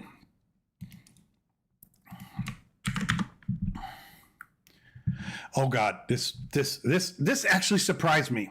How I can be surprised by Doug Wilson, I don't know, but we must begin with the assumption that digital condemnation of any man should be out of court. Digital information is highly susceptible to manipulation, and digital information is highly portable.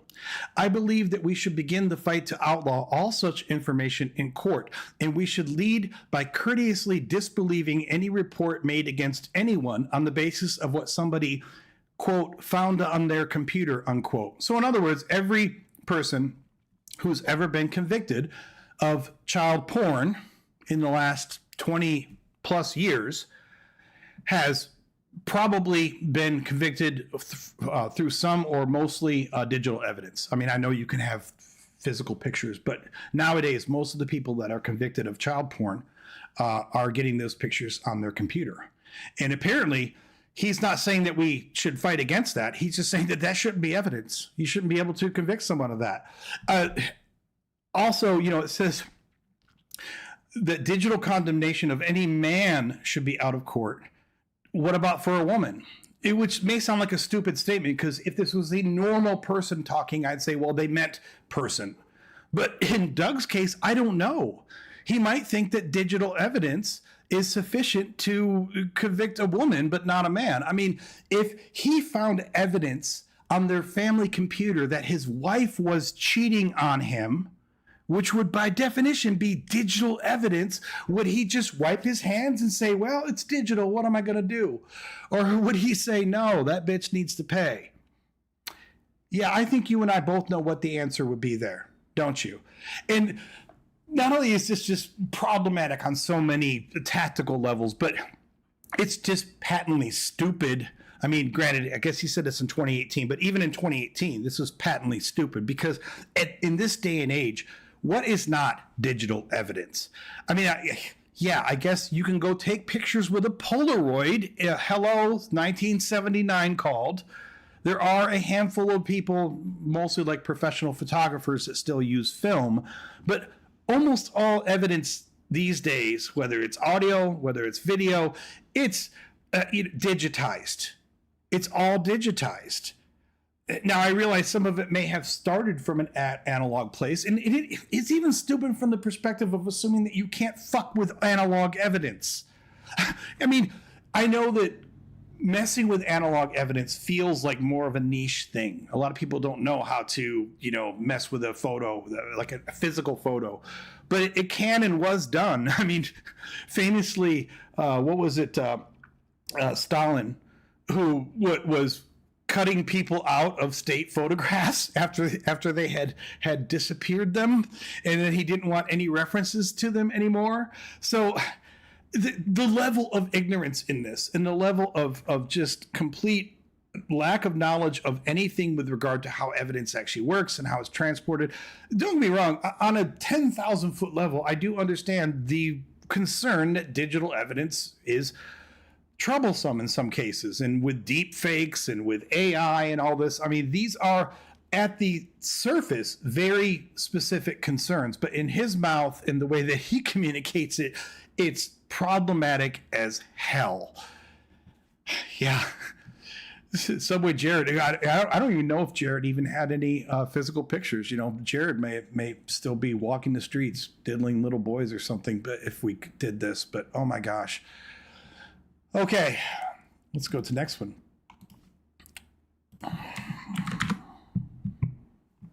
So he's from Moscow, Idaho. That's the context here. Led by controversial pastor Douglas Wilson, Christ Church of Moscow has for years been planning a spiritual takeover of the town, transforming both its politics and its soul. Wilson is gentle and soft-spoken when not behind the pulpit, but will go head-to-head with anyone in a debate. And he does not mince words about his views on Moscow. Basically, this is a blue dot in a very, very red state, and the blue dotters are pleased, Wilson told Religion News Service in an interview. Our mission is all of Christ for all of life, and if you drill that down, then for all of Moscow. The church website explains the church's mission further. Our desire is to make Moscow a Christian town, it reads, through genuine cultural engagement that provides Christian leadership in the arts and business and education and politics and in literature. I won't read all this here, but I think it's funny because he talks about Moscow being a blue dot in a red state. That's every major city. Almost every, there are a handful of decent sized cities in America that are not Democrat majority. I was born and raised in West Michigan, and Grand Rapids it's close to 1 million people now in the entire metropolitan area, and it's, I think, majority Republican. Jacksonville, Florida is majority Republican. Most cities, once they get to the point of being 750,000 or more, are majority Democrat, because there are many reasons I won't bother going into it. This is already long broadcast, but there's many reasons why liberal people tend to be more in the cities, and he doesn't like that. He ain't having it. He wants to fix that, because how dare the liberal people who have chosen to live together actually be able to rule themselves in a way that represents their liberal values. Nope, Doug Wilson is going to fix that.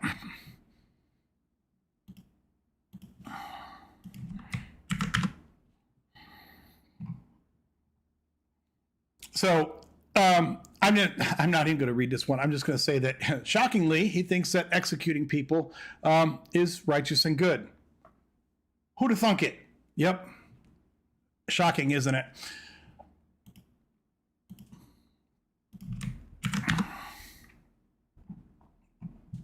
He believes that there is no moral difference between committing suicide and committing murder.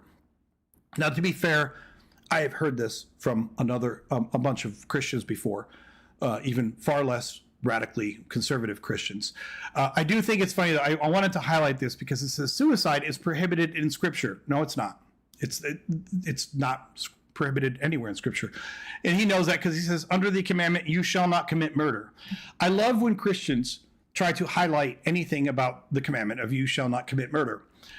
Because then he says, I have no more right to take my own life than I have the right to take someone else's life. He does have the right to take someone else's life. The Bible gives many, many instances where you absolutely have the right to take someone else's life. In every society that has ever existed in the history of humanity, people have had the right to take someone else's life. The reason for this is very simple. We could be talking about war, we could be talking about self-defense, we could be talking about a lot of different things. But the reason is really this is a tautology, because it comes down to the prohibition itself. You shall not commit murder. It doesn't say you shall not kill. It says, although the old King James Version said, thou shalt not kill, which was a shitty translation. The more accurate translation is you shall not murder. And murder is, by definition, an unjustified killing. So if you want to tell me that suicide is unjustified, then yes, I guess you could say that suicide is murder. But that is completely defined by the society that you're in. Now, the Bible gives all sorts of examples where they say that this killing in this instance is justified and this killing here is not justified. But they give very few examples, or probably no examples, that tell you for an ongoing existing law what should be a justified killing and what should not be. They give you real life examples of, yes, go genocide all the Canaanites or something like that. But in terms of telling you what the general law should be, all it says is you shall not commit murder, which is actually a really pointless restriction, because every society in the history of man has not allowed an unjustified murder, because by definition, or an unjustified killing, because by definition, it's unjustified. There's actually 2 commandments in the 10 commandments that are pointless because they're a tautology. You shall not steal and you shall not commit murder. Commit murder is a tautology because every single society allows killing, but murder, it just means unjustified killing. So, of course, you can't do it because it's unjustified. Every society allows taking. You can, there are all sorts of scenarios where you can take things, but stealing is an unjustified taking. So saying you shall not commit murder or you shall not steal, both of those are tautologies, because of course you can't steal. Stealing is an unjustified taking, but the book doesn't give you good detail to explain when is taking accepted and when is it stealing. And they don't give you good detail to say when is killing murder and when is it just a killing. You have to figure that out society by society, age by age. So it's a ridiculously vague tautology. And yes, damn, another stream. This man is unstoppable. So yeah, I've been going for a while. We're going deep into the Doug Wilson quotes here, so stick along with me. A quick reminder for anyone who's joining late that we're talking about Doug Wilson, who's an absolute pig of a man, and we're going to continue going through the quotes, even though Pete Hegseth is inviting him to pray at our Pentagon with all of the people that have the weapons and the guns and the soldiers. But these are the things that Doug Wilson believes. So let's go through more of his wonderful, lovely beliefs, shall we?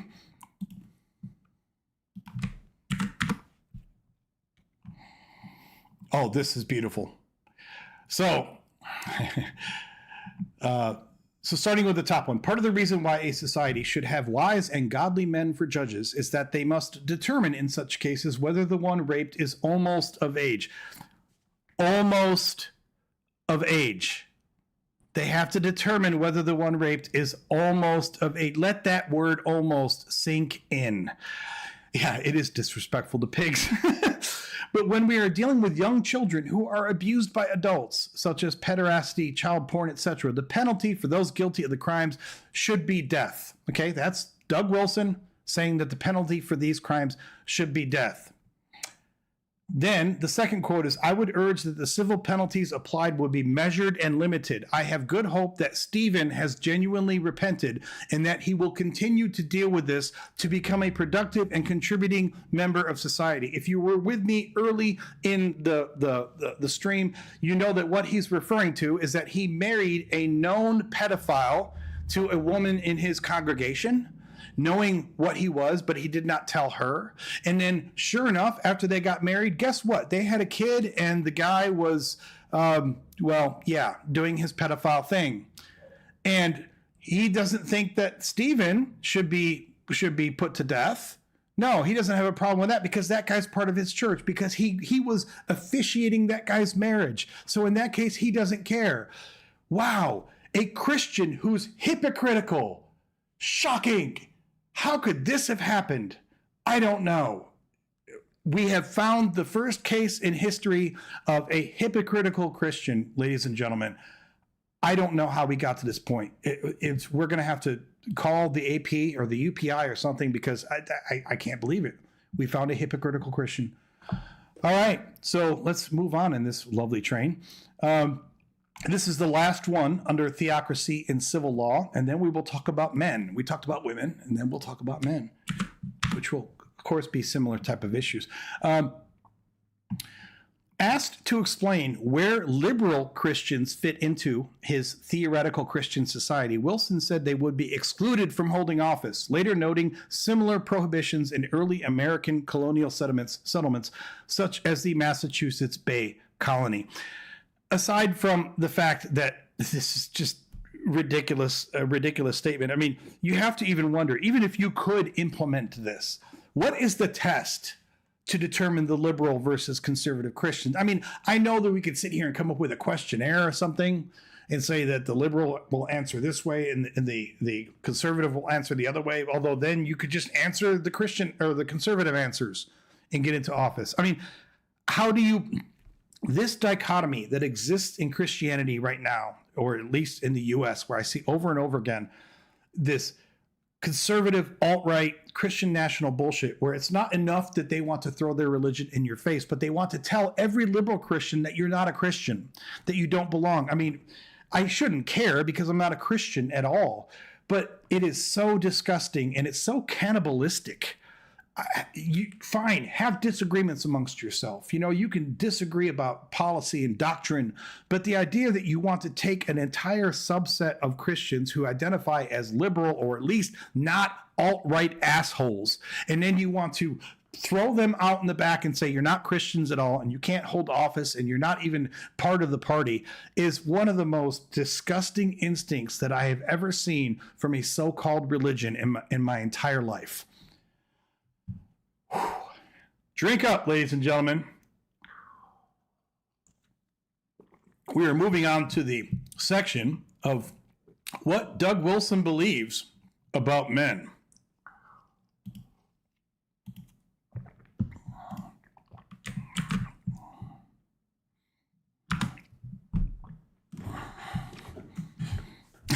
You're making a rookie mistake here. You think that they put like a minute of thought behind this statement. Well put. Good point. In other words, however we try, this sexual act cannot be made into an egalitarian pleasuring party. A man penetrates, conquers, colonizes, plants. He's like he's fucking gardening. A woman receives, surrenders, accepts. This is, of course, offensive to all egalitarians, and so our culture has rebelled against the concept of authority and submission in marriage. This means that we have sought to suppress the concepts of authority and submission as they relate to the marriage bed. True authority and true submission are therefore an erotic necessity. What the hell does this man know about anything erotic? Read the first part of this again and tell me what he has ever experienced in his life that is erotic, other than busting a nut in his sad ancient woman. I mean, really, this, of course, we try. The sexual act cannot be made into an egalitarian pleasuring party. Boy, this man must really know how to lay it down, ladies. Boy, I tell you, granted, he's taken, but maybe he's got some sons or some grandsons. So, ladies, if you're single and you really want to, get loved down in a classic way, then maybe you should try to marry into the Doug Wilson family, because there's nothing wetter than a bunch of pussies in the Christ Church at Moscow, Idaho, listening to Doug Wilson. I'm sure those women are just, they're probably getting hot under the collar, like, I can't wait till he takes me home and just penetrates. I don't even know if conservative people, what do they think sex is? I mean, I guess I know what they think it is. They think it's jackrabbit, just, okay, done. Whew. Man, I'd love to see him. There'd be like it'd be a great pussy magnet. Absolutely. There needs to be like an SNL skit of, like the men of Moscow, Idaho giving a sex counseling class, Okay. Let's move on, shall we?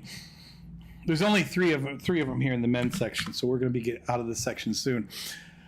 This is a common problem with the promise keeper approach to the inculcation of masculinity. Men gather together in small groups in order to learn how to relate to one another on a more intimate level. In other words, they gather together to learn to relate to one another as women relate to each other. Because apparently any ability to relate to one another means that you are a pussy. That's what he's saying.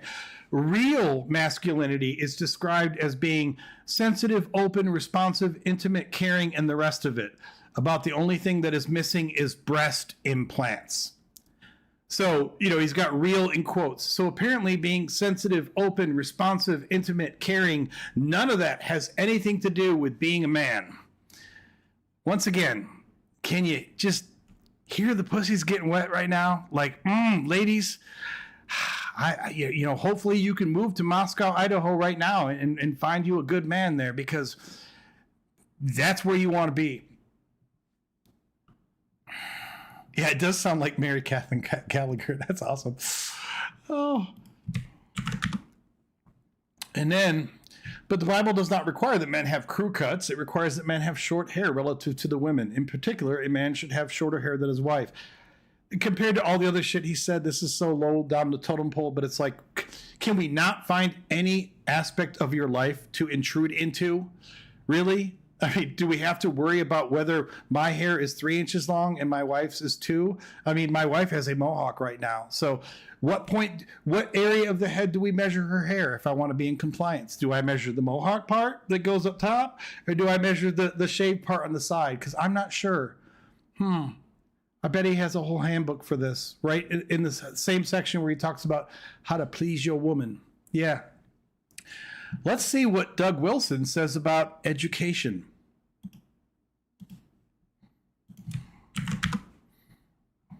Under our current circumstances, the first action to take, if it applies, is for parents to pull their own children out of the government school system and never think about putting them back in. The first motive for doing this is the protection, spiritual, covenantal, academic, etc., of the children. Because, of course, there is nothing more dangerous to a Christian fundamentalist than a public school education. That is so goddamn predictable. The sooner the current government school system collapses, the better it will be for everyone, including those who were enrolled at the time the schools fell apart. Not that this is going to come to pass anytime soon, but I want you people to think about this. If this guy had his way, there would be no public schools. And to be clear, I'm a product of public schools, and I'm not saying that because I'm a fan. I mean, public schools have more than their share of issues. We could talk all day about the problems with public schools, but the alternative, well, if this isn't the only alternative, that's a false dichotomy. But if we wanted to assume that the alternative is to take them away, then no, give me the public schools. But he would be much happier knowing that the only people who are educated are the people who are educated, who have the money to educate, and are educated in a way that pleases his sad little God. That's it. Moving onward. Oh, this is a classic one right here. Antidepressants. There we go.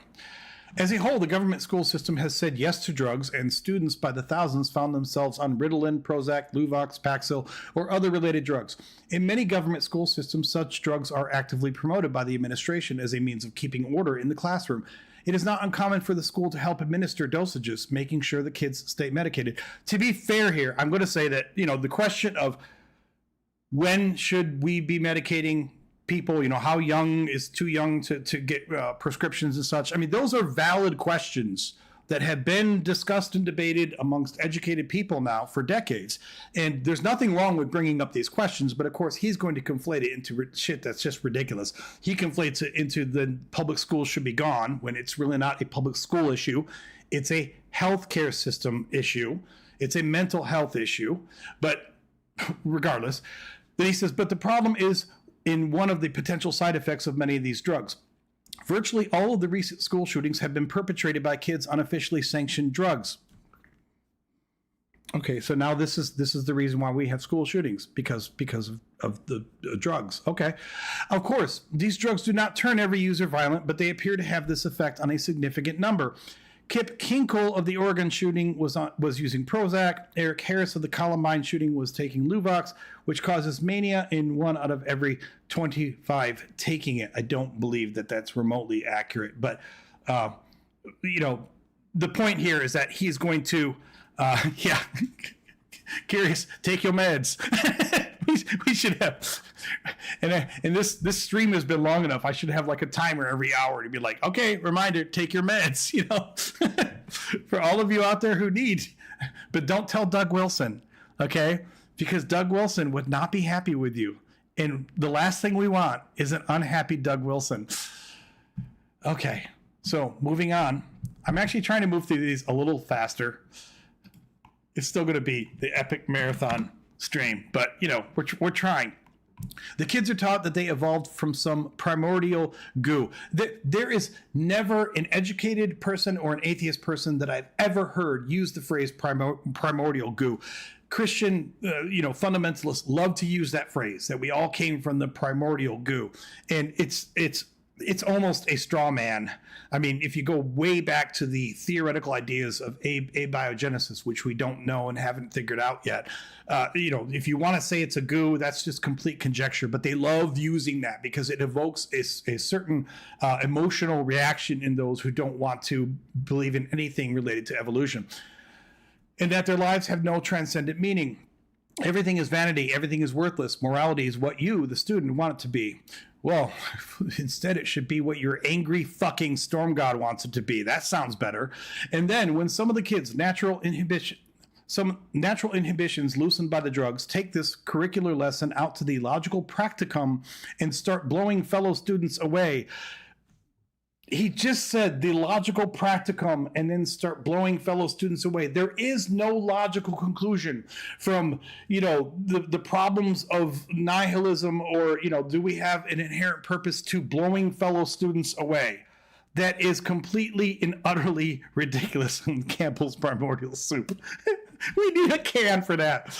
Oh, I need to get on. I'm going to inspire ire by saying this, but I need to get on AI or something and have them make me a thing of Campbell's Primordial Soup. That'd be great. Bits of protoplasm, every one of them. Those in authority wonder where this behavior is coming from. It's the same old classic stuff that, if you didn't come from my chosen God man, then it must mean that everything in your life is meaningless, and that then you're going to just become a homicidal maniac and you're going to start blowing people away, because that is the logical conclusion of atheism, people. And that's the logical conclusion of secularism. That's the logical conclusion of being a liberal. Even if you're a liberal Christian, according to him, this all comes down to just you eventually picking up a gun and wiping out everyone. So, yay. Of course, he won't do anything to actually regulate guns. That would be anathema. The following goals are excerpted from the NEA resolutions passed at the 2001 convention in Los Angeles. 813, financial support of public education. Funds must be provided for programs to alleviate race, gender, and sexual orientation discrimination, and to eliminate portrayal of race, gender, and sexual orientation stereotypes in the public schools. That's him quoting. And then he goes on to say, if we are numbered among those who believe that gays, lesbians, bisexuals, transgendered people must be called to repentance, the goals of the NEA should be recognized for what they are.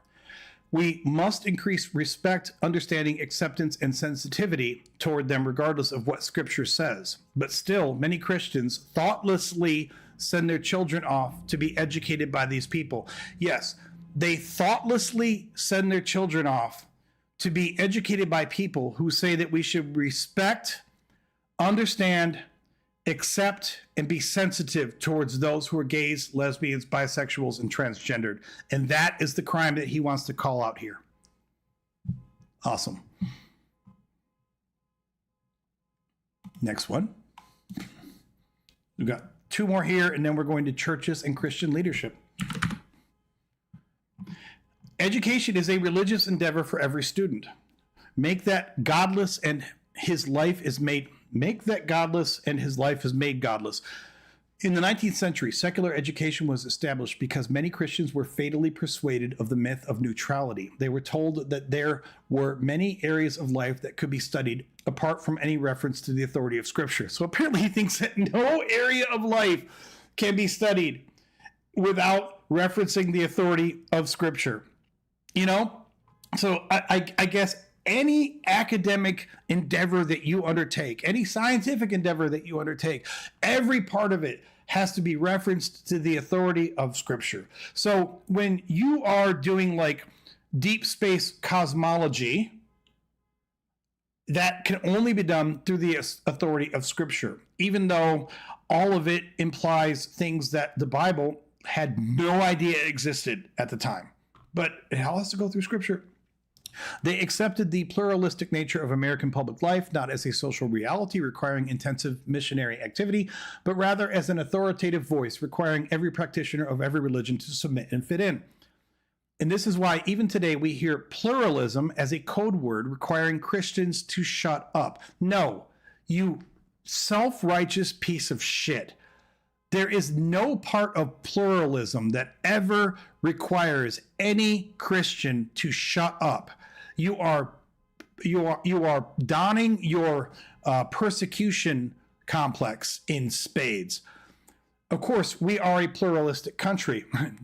No thanks to him. And ancient Rome was a pluralistic empire, but Jesus still told his disciples to preach the gospel there. Properly understood, pluralism is simply another name for polytheism. Pluralism is simply another name for polytheism. Think about that. I mean, pluralism is a term. I'm not going to pull up the definition, but it's not just a term about religion. You can have pluralistic backgrounds of religions, but pluralism refers to pluralism. It could be multiple races. It could be multiple ethnicities. It could be multiple everything. My point is, you could have a society full of white and brown and black and Asian people and Native American people, and you could have a society full of people of all different cultures, and they could all be Christian. I'm not saying that they would be necessarily, but they could be. You could have all different races, all different cultures, all different ethnicities and backgrounds, and they could all be Christian. But according to him, because it has pluralism in it, that would still be another name for polytheism. What he's telling you is get everyone but the whites fucking out of here. That's what he's telling you. Because if you don't have just a whole bunch of whites, then you're polytheistic. This is the man who is praying at our Pentagon with Pegseth sitting there verbally filleting him on stage as he's praying in front of all of the people that have our guns and our soldiers and our weapons.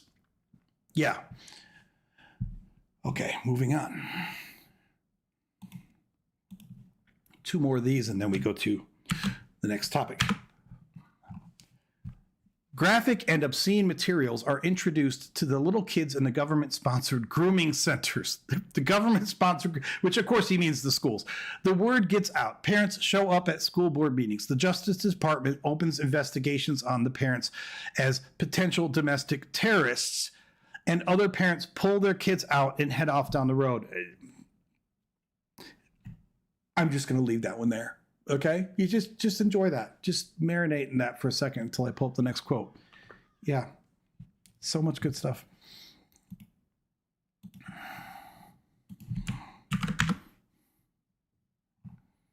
If you in your school have not been accused of racism yet, etc., then you are not doing your job. Think about that. He just believes that if you're not accused of racism, then apparently you're doing something wrong. You know, some people, yeah, we need hashtag Pegseth. I mean, some people might actually, I do understand that every accusation does not make you wrong, but some people might say that, you know, you wouldn't want to be accused of these things. But no, he thinks to him, he is the uber racist. Okay. You know, there's all different flavors of racism and none of them are good, obviously. But most people are some kind of undercover racist. Most people don't realize that they're racist. Most people won't admit that they're racist. And even if they are racist, they have their compartments where they're racist. They're like, we're all racist in this one area. Like, well, I wish we didn't have the black quarterback on our team, you know, but generally speaking, they're nice to the black people in their neighborhood. Or they wish that the mixed race couple hadn't married. But generally speaking, they're not overtly racist to most people. You know, like most people have their covert ways of being racist. But this is just like he should have a cape with an R on his chest, because that's what this is. It's like racist man.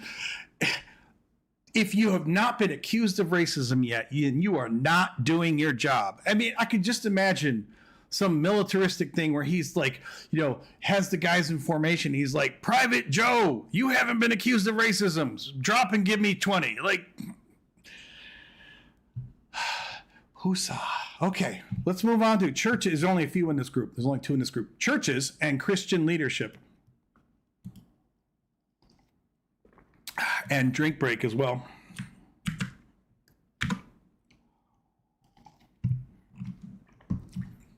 Every Christian leader, pastor, board member, writer, thought influencer, or teacher who read that Vice article he's referring to, they were called out for this shit on Vice. and then publicly voiced their solidarity or sympathy with it in any way, shape, or form has disqualified themselves. They are DQ'd flat out. They need to step down. Not only are they DQ'd on moral grounds, but they might as well step down now before the methods and procedures they have internalized and endorsed come back around when it is time to devour them. Not that I would ever expect some racist asshole like this, racist, sexist, Christian nationalist asshole like this to in any way not be gross toward whistleblowers. But there was this article that came out in Vice years ago, and it's not that he's ever going to look at what came out in the article and try to answer it in a thoughtful way. No, he's putting everyone on notice that, dude, if you were in any way part of this, and notice what he says. He didn't say, if you leaked something to Vice. That's not what he said. If you were part of an organization that leaked to Vice or any media outlet, and then your superiors wanted to out you for that, I'm not saying that's cool, but I can understand that because people have a tendency to feel betrayed. Even if they were doing bad things, horrible things, they feel like, how dare you went outside of our organization and talked to someone else? How dare you squeal on us, right? Again, I'm not excusing it, but I understand that mindset. But that's not what he's saying.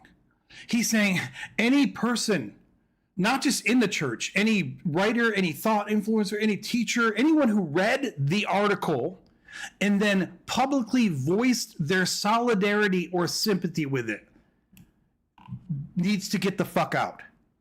Think about that. It's one thing to go after the whistleblower, which again is not cool, but on some level I understand it because people, they circle the wagons and they feel like, how dare you talk to the media or whatever. That's not what he's saying. He's saying now that the story is broken and people are talking about it, if any one of you has the balls to publicly voice solidarity or sympathy with it, get the fuck out. This is Christian nationalism right here. This is perfect illustration of Christian nationalism. And then kind of along the same lines,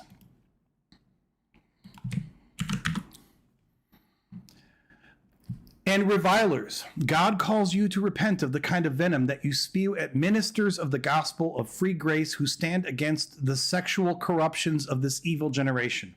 You need to repent of all the venomous comments that you made over the last week directed at us, and there were quite a few of them. If you don't repent, you are lost forever. Revilers will not enter the kingdom of heaven. In other words, how dare you publicly speak anything that's not in line and in favor with us? This is the people, this is the kind of person who has the ear of our highest political leaders. This is what Christian nationalism is. All right, next subject is health, safety, and science.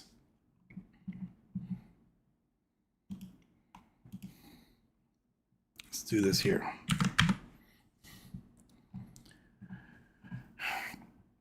Our nation has been more greatly blessed than any other nation in the history of the world, and this helps to explain why we consume such a gargantuan amount of antidepressants. Okay, here we go again with the antidepressants.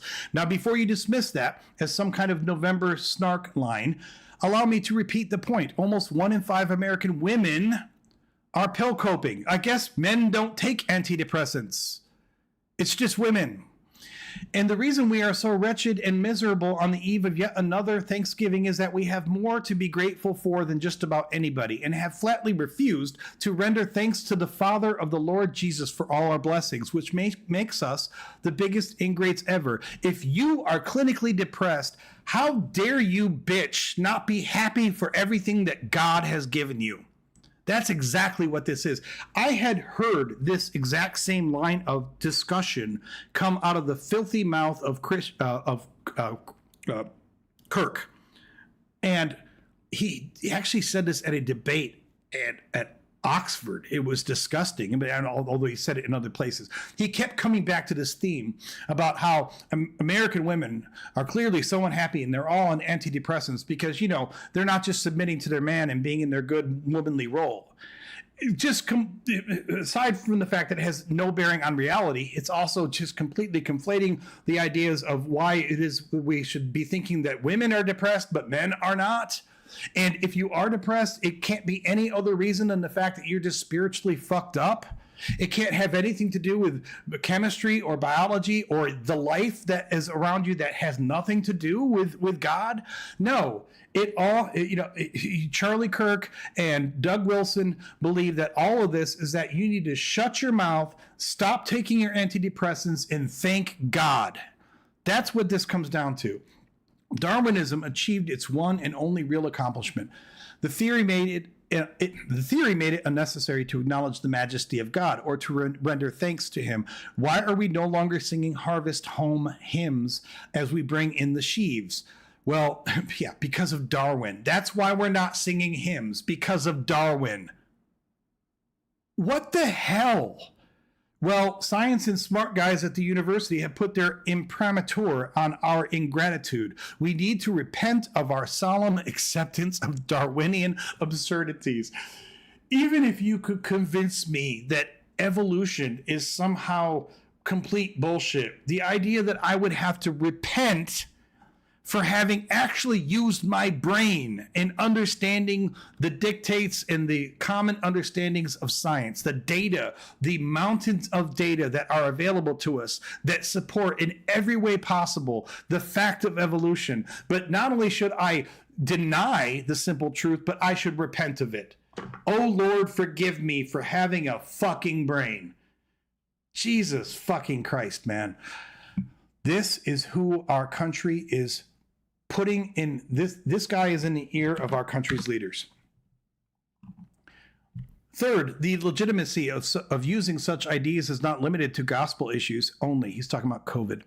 Don't assume that you could only use such an ID if you were engaged in smuggling Bibles into Connecticut or New York City. There are liberty issues, and any kind of lawful liberty is never a trifle. That said, rank the situations where you would be willing to go this route in order of importance, starting with gospel and worship, then your livelihood, then buying groceries, and so on, down to which restaurant you go to on your anniversary. It's not as clear from this quote. He's talking about giving you a full rationale for why you should fake your vaccination status.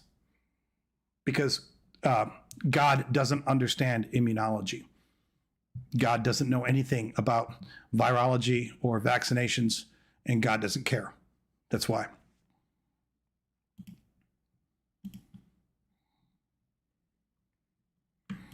Let me make sure I'm still connected. Every once in a while, I'm like, am I still on? Yes, I'm still on. Okay, cool.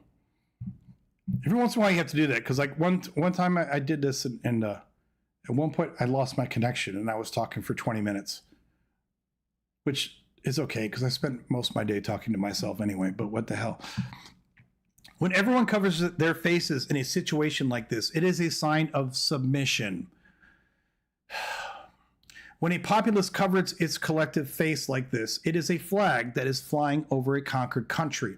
And when church leadership requires believers to worship God while masked like this, it has the effect of bringing the flag of that conquest into the sanctuary. Here's what I want to ask about this. And I don't want to go down a big rabbit hole of COVID. And this happened before I had my channel and everything. I'm sure I would have done many videos on it at the time. But if there was a gas attack like mustard gas, would he have said like, well, if we, everyone who covers their faces in a situation like this, it's a sign of submission? Or would he have put on a gas mask? Gas mask. When a population covers its collective face like this, it is a flag that is flying over a conquered country. Again, if you were under the auspices of a gas attack, would you just be like, well, I don't want to submit, so I'm just going to take my mask off? Now, I understand. I'm not trying to say that COVID is the same as mustard gas, and mustard gas is not the same as radiation poisoning, okay? I'm not trying to completely conflate these things, but they all represent measurable, real risks that are airborne. Now, I realize that COVID was absolutely the lesser of these other examples I've given, because you could even be in a room full of COVID people and you might walk out and be just fine. That was possible. But the idea that to actually protect yourself in any way is submission. Notice this particular quote, I'm sure he was totally against any kind of requirements, but that's not even what he's saying in this quote. He's not saying that the requirement for a mask is immoral, although I'm sure he thinks that it is. He's saying that if you cover your face at all, it's a sign of submission. In other words, even if there was no requirement to cover your face at all, and you just made a personal choice to put a mask over your face, he's telling you that's a sign of submission, and it's a flag that's flying over a conquered country. So he doesn't care about choice. He doesn't care about freedom at all, which we already know about from his previous quotes. He cares about you following what he tells you to do. Because the people that railed against mask requirements, I have opinions about that. We won't go down that. It's already multiple hour stream. But I have opinions about that. But if you're going to even tell me that I can't even make the choice for myself to put a mask on my face, there could be no greater definition of the word douchebag. That is it right there.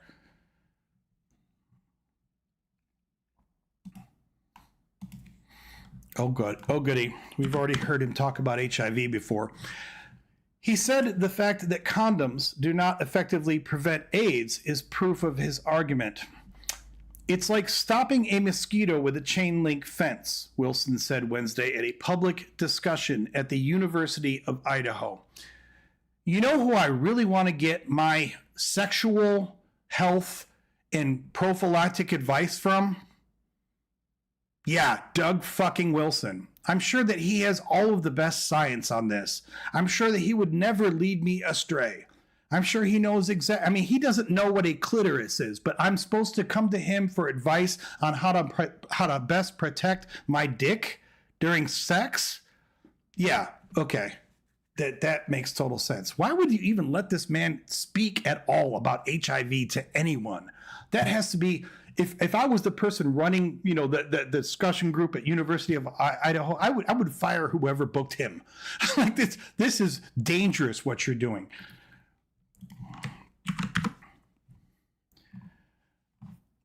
Worship is the ultimate target. California is requiring churches to not sing in their worship services. The governor of Illinois has said that churches might not be able to meet for a year. Yeah, right. We can see what you're doing, As far as Christians are concerned, this really needs to be the tip of the spear. If there is any place where we disregard their requirements, it should be here, under these circumstances, in this time. This is the moment. No free Christian should obey an order from the civil magistrate to put on their servility badge as he or she offers the worship of a free Christian. And so, what should Christian worship look like? It must not look like they are trying to make it look. No singing? Are you kidding?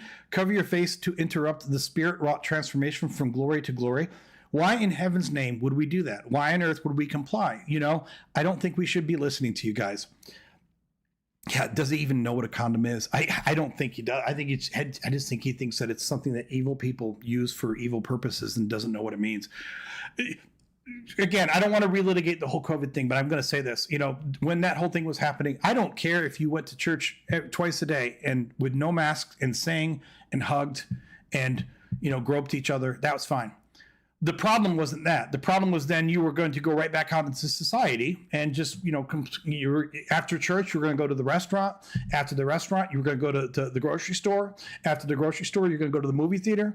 And you were going to have absolutely no regard for the rest of humanity whatsoever. Because these people, this is what they think God worship is. It means having no regard for the rest of humanity whatsoever. I would love for all of them to have been holed up in their churches, sequestered, bunkered in there and sing and dance and touch each other, whatever you want to do, and just stay in your infected circle and just let some of you die off. That would have been great.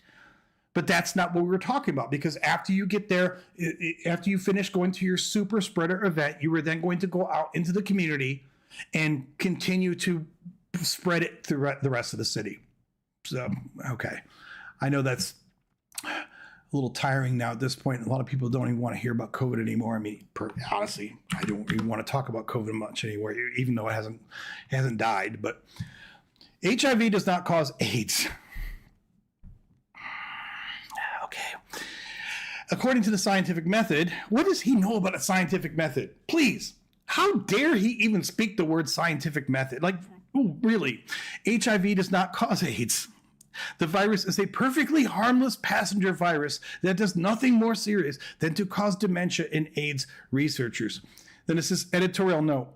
Doug confirmed that he still broadly holds these views of AIDS as recently as 2014 in a comment on his blog stating, "I haven't changed my view on the basic issues. So yes, you can cite anything I have written as representative of my views." Of course he hasn't changed his views. This man hasn't changed his view on anything since 1991. Really? When's the last time he changed his mind on any? I can pretty much guarantee you that this Neanderthal asshole was exactly the same person mentally, spiritually, personality-wise 40 years ago.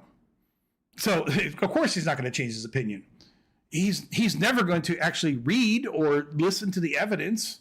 He's just going to pray and look in between the lines of his Bible, and that's all he's going to do. And then he's going to come to his enlightened opinion. 2 more here on health and safety, and then we get to LGBT issues. Yay! The AIDS epidemic is the result of lifestyle patterns, particularly the use of recreational drugs.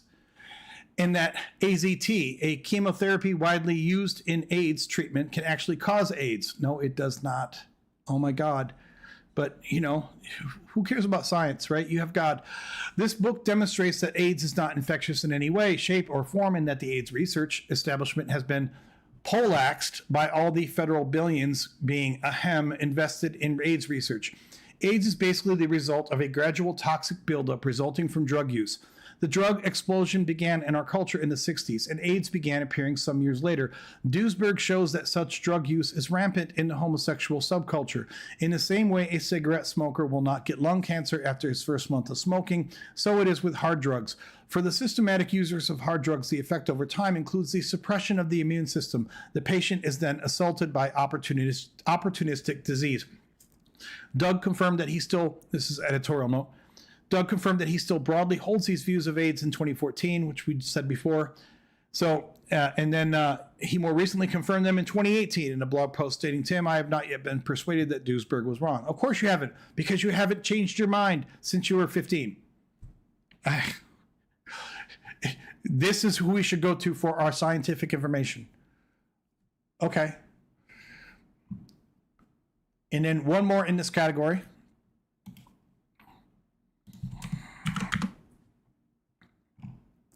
Basically kind of the same thing. AIDS is basically the result of a gradual toxic. So that's kind of the same thing. Same unadulterated lies. And he couldn't care less. And this is who you should come to for your leadership. This is who you should be praying with at the Pentagon. This is who we should be holding up. As Pete Hegseth said, "Thank you for your leadership, your mentorship, for the things you've started, the truth you've told." Pete Hegseth said, "For the truth you've told." That you guys, some of you have been here for a lot of the live stream. For the truth you've told and the willingness to be bold. Oh, he's bold, all right. He's definitely bold.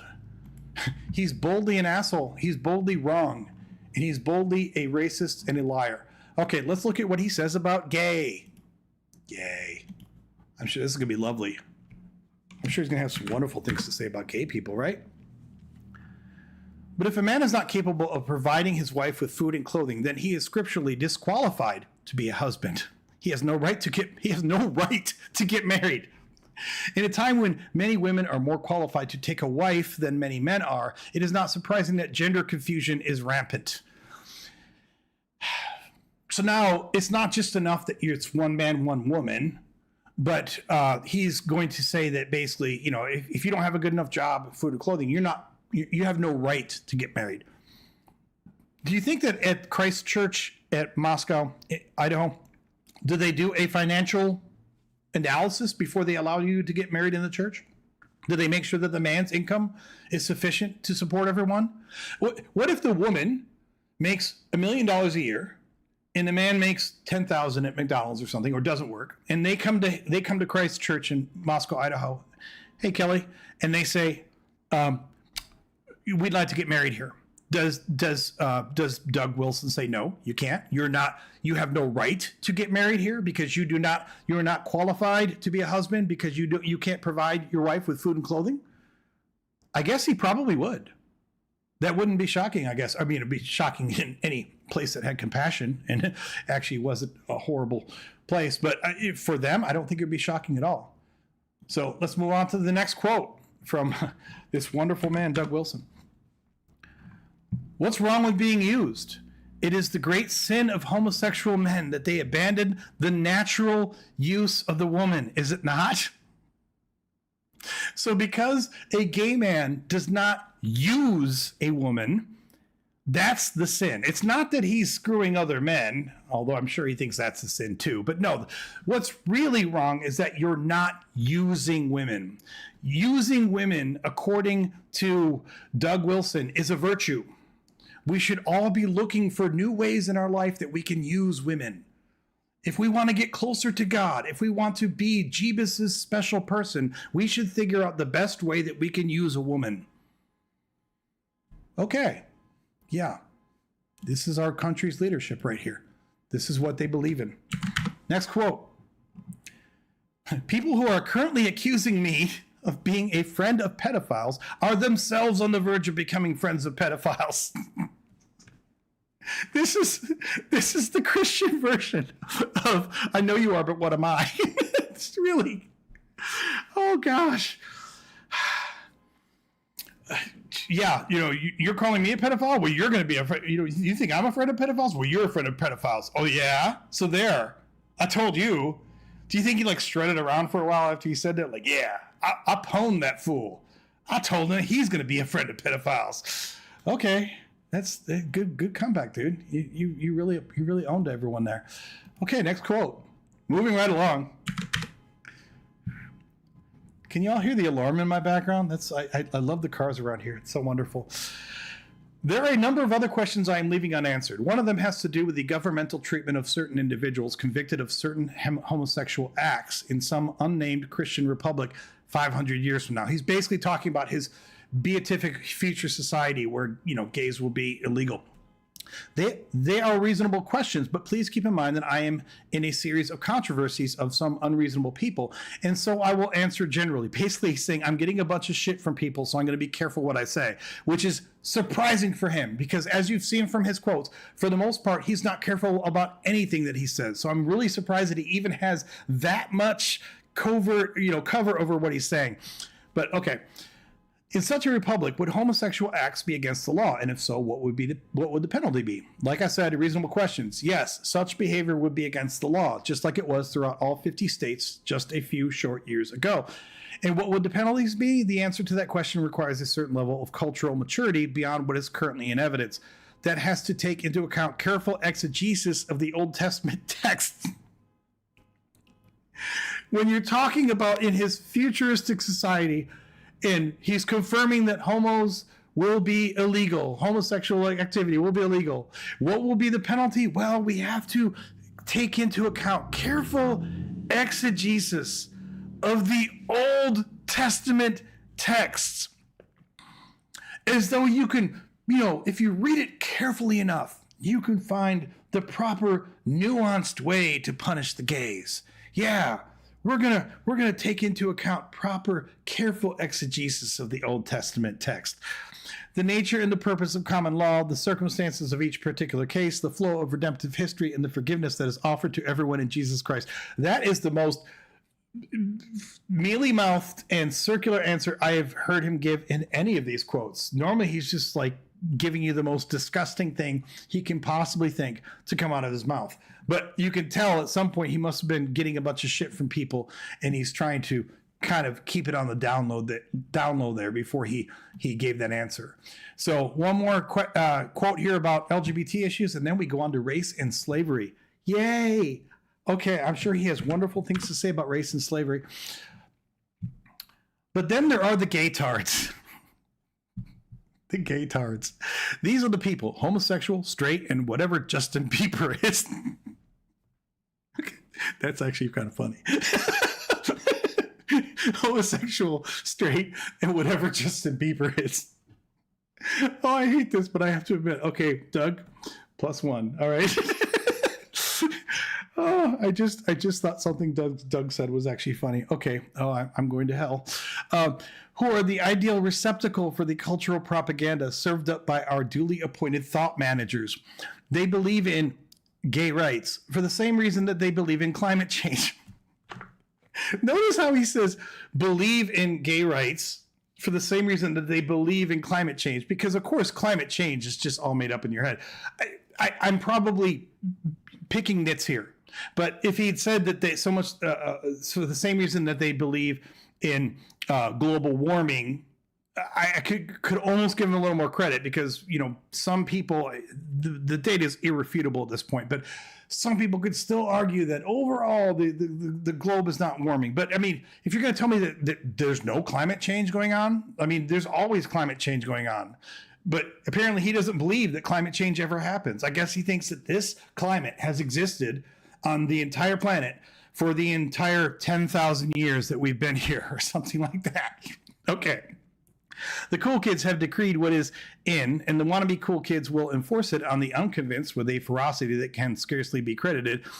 They do this in the hope that the cool kids will notice them and promote them to better things. These people amuse themselves by taunting people 10 times shrewder than they are as low information voters. Yes, if you actually believe that climate change exists or that gay rights should exist, then I guess that you're just not very shrewd like Doug is. Okay. Well, that was fun. So we have 2 more topics to get through.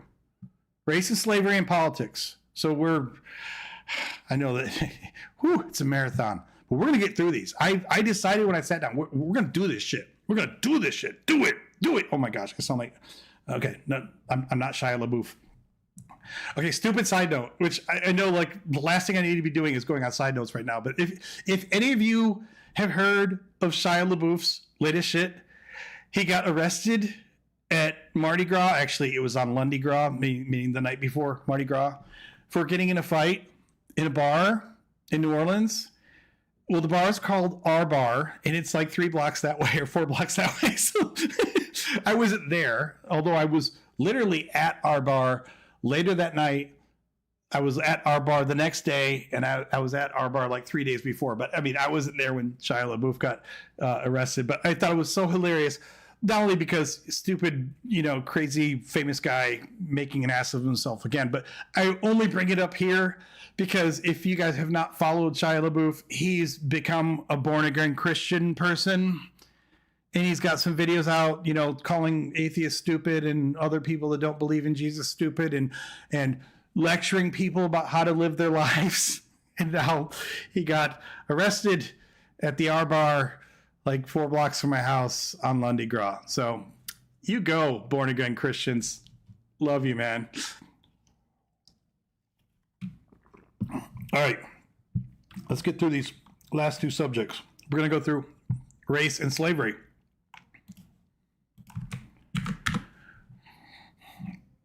The peculiar institution of slavery was not perfect or sinless. Oh, wow. Thank you for admitting that.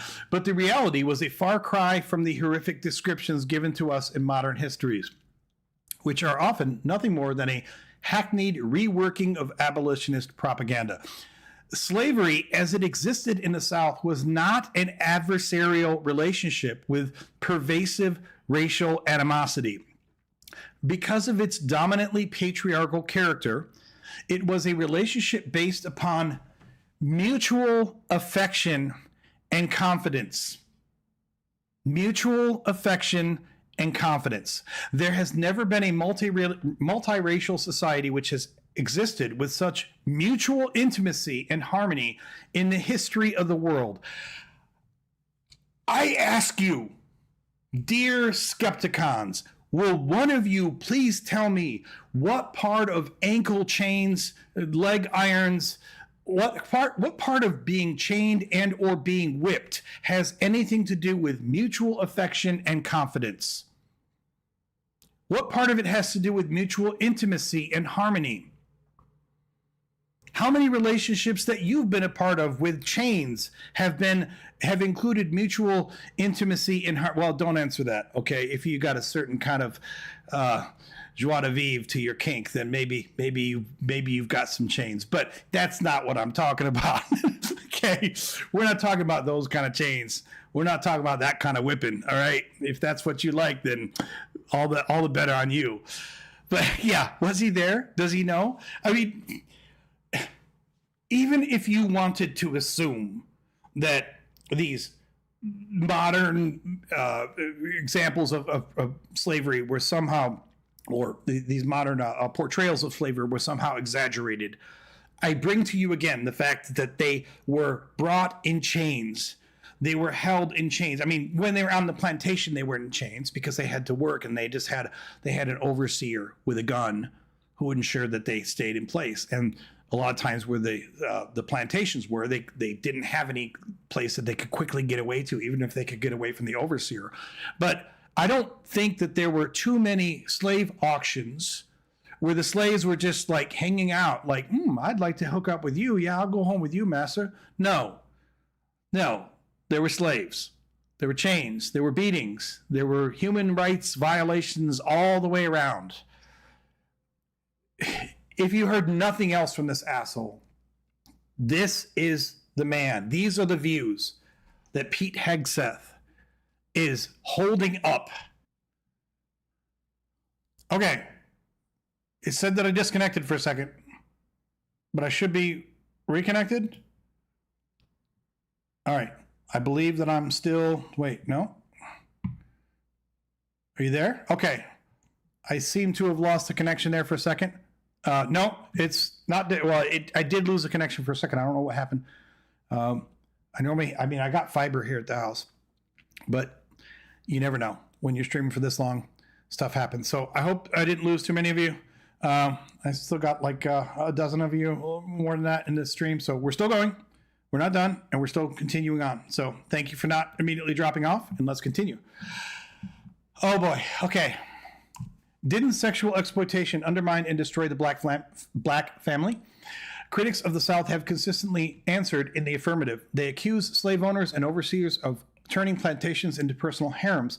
Again, unfortunately for the thesis, the evidence on which these assumptions and conclusions are based is extremely limited.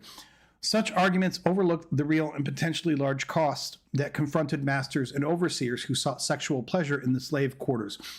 It would have been much easier and less risky for owners of large plantations to keep a mistress in town than to risk the possibility of the destruction of his own family by taking up with a slave woman. For the overseer, the cost of sexual episodes in the slave quarters, once discovered, was often his job.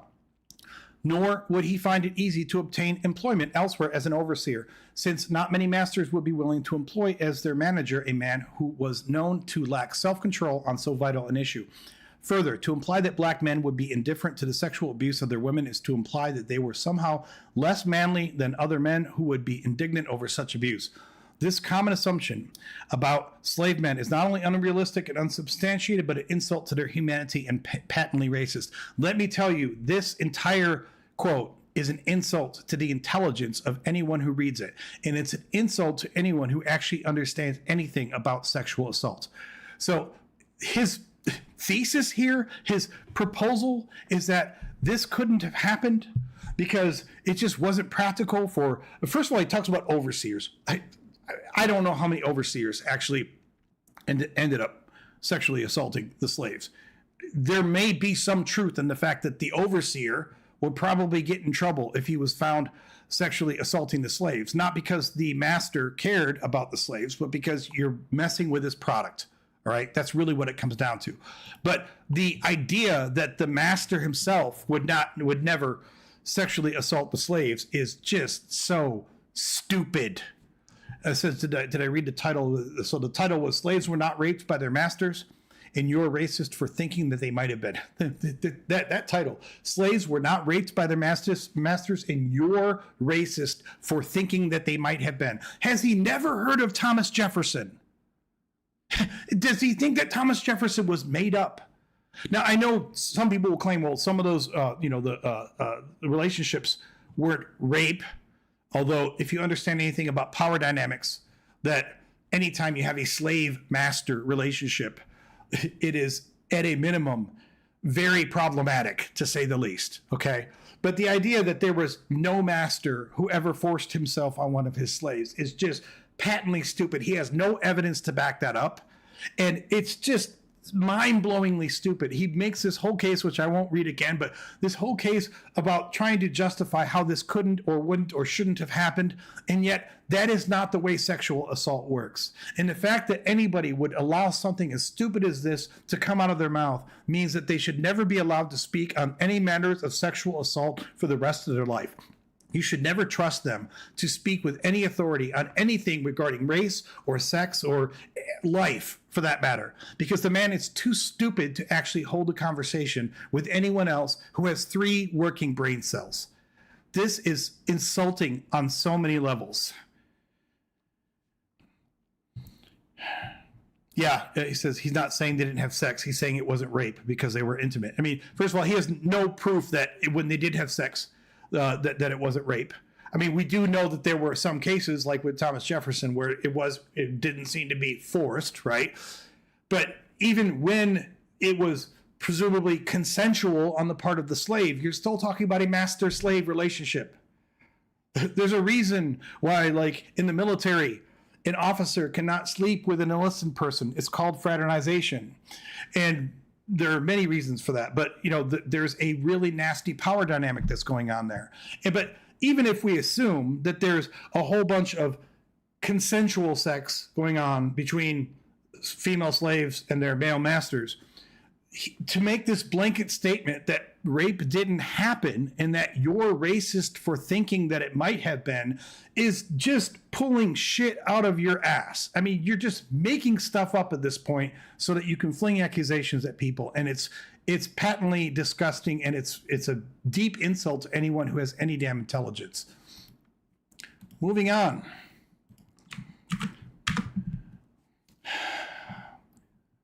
So I also take it as a given that the South was right on all the essential constitutional and cultural issues surrounding the war, and this is my reason for calling myself unreconstructed. I do not want to stick to my guns on this as a matter of pride, or because the issue is at the top of my list of priorities. It is not. But even so, I will not recant anything concerning that war, however trivial, simply because the current regime of intoleristas demands that I do so. So, without going down too big of a rabbit hole on this, I want to mention that people that defend the South, of course, a lot of them live in the South, although he's in Idaho. Idaho's kind of the South, even though it's not in the South at all, but it's kind of the South. It's kind of like honorary South, like they've got a South badge or something. They got cousins in the South or something. But here's what people who defend the South and defend the Confederacy do over and over and over again. They will purposely and blatantly conflate any number of issues that were in play during the Civil War. And if we went through issue by issue with anything that the Confederacy had a problem with the Union on, there are some issues when taken in a silo all by themselves. You could say, okay, I see the South's point on that. But there's 2 problems with this. First of all, it was not just that one issue. Okay, there was a big set of issues. But if you had to boil it down to one issue, here's the second problem. The one overriding issue that is the reason why all of the states that were in the Confederacy succeeded was slavery. And the defenders of the Confederacy will tell you, they will swear to their dying day that slavery wasn't the issue. It was states' rights. It was oppression from the North, blah, blah, blah. And all you have to do to disavow yourself of that ridiculous lie is this. Go Google. You could do it now or after the stream or whatever. Go Google the declarations of receding from the Union. Like each state put out, of course, like an official statement saying that they were leaving the Union and they were joining the Confederacy. And you can find these online today. And when you do, you can get them all. Last time I looked it up, they're on a single page, and quite long. And do a Control F to find the number of times that they mention slavery, slaves, whatever. Do a Control F on SLAV. The page will light up. The page lights up with references because they talk about slavery over and over and over and over again. In other words, the main reason, the biggest reason, the most critical reason why all of the states in the Confederacy became the Confederacy and went to war in the Civil War, it was because of slavery. So, this crap that he's pulling here, like all of the essential constitutional and cultural issues surrounding the war, I'm sure, like most defenders of the South and the apologists, he can probably sit there and talk reasonably intelligently about a whole bunch of issues that the South was concerned with at the time that they left the Union and that they made the Confederacy. But the simple fact is that it was always about slavery. And anyone who tells you differently hasn't been bothered to actually read the fucking history. Educate yourself. Okay, moving on. Next question. Or next quote from wonderful Doug Wilson. It's important for Christians to defend slavery. It's important. You must defend slavery. On another occasion, a Christian man was handing out tracts at a gay and lesbian. I'm not going to read all this. You guys can read it on screen, or you guys can look it up. But I've talked about this in other videos. He's telling you it's important for you to defend slavery, and I'll tell you why. I mean, you'll see it in this quote. He's making a simple, practical choice. He's admitting that basically, the book, the Old Testament, absolutely supports slavery. I mean, modern apologists will try to jump through all these rhetorical hoops to tell you why it doesn't. They'll make all these excuses. And although I don't have a shred of respect for this man, the only thing that I can at least acknowledge is that he doesn't lie to you about slavery. He's like, the book totally condones slavery. And he's clearly made I'd say it's a tactical choice to embrace slavery so that he can also endorse all the other shit of the Old Testament. But choice might be the wrong term, because that implies that maybe he doesn't like slavery, but he has to embrace it so that he can hold on to all the rest of the book. No, I think he likes slavery. I think he would have been happy to have owned slaves. I think he would have been happy to have had a plantation. But also, he and others have voiced the thought that there's a tactical aspect to this as well, which is that people who are against you, whether these are non-Christians or even liberal-minded Christians who don't want you to do this drumbeat of all of the crappy old laws in the Old Testament. They will say, but wait a minute, the Old Testament massively supports slavery. And when a Christian starts trying to backtrack on that, they find that with anyone who knows what they're talking about, they find themselves digging a hole. Because if you know the Bible, if you know the Old Testament well, you can just show example after example after example to where the Old Testament absolutely endorses slavery. It is a pro-slavery text. And rather than try to run through all of those apologist hoops, Doug Wilson's perspective on this is don't run through those hoops. Embrace the slavery. And then as a benefit to that, you can also then embrace all of the other horrific, disgusting, embarrassing laws of the Old Testament. Yay? I mean, there's a certain way that you can say, well, at least on this respect, he's not lying. If you have to give him credit for anything, but it's the most morally bankrupt position that you could possibly take with regard to Christianity and slavery, but he holds on to it happily.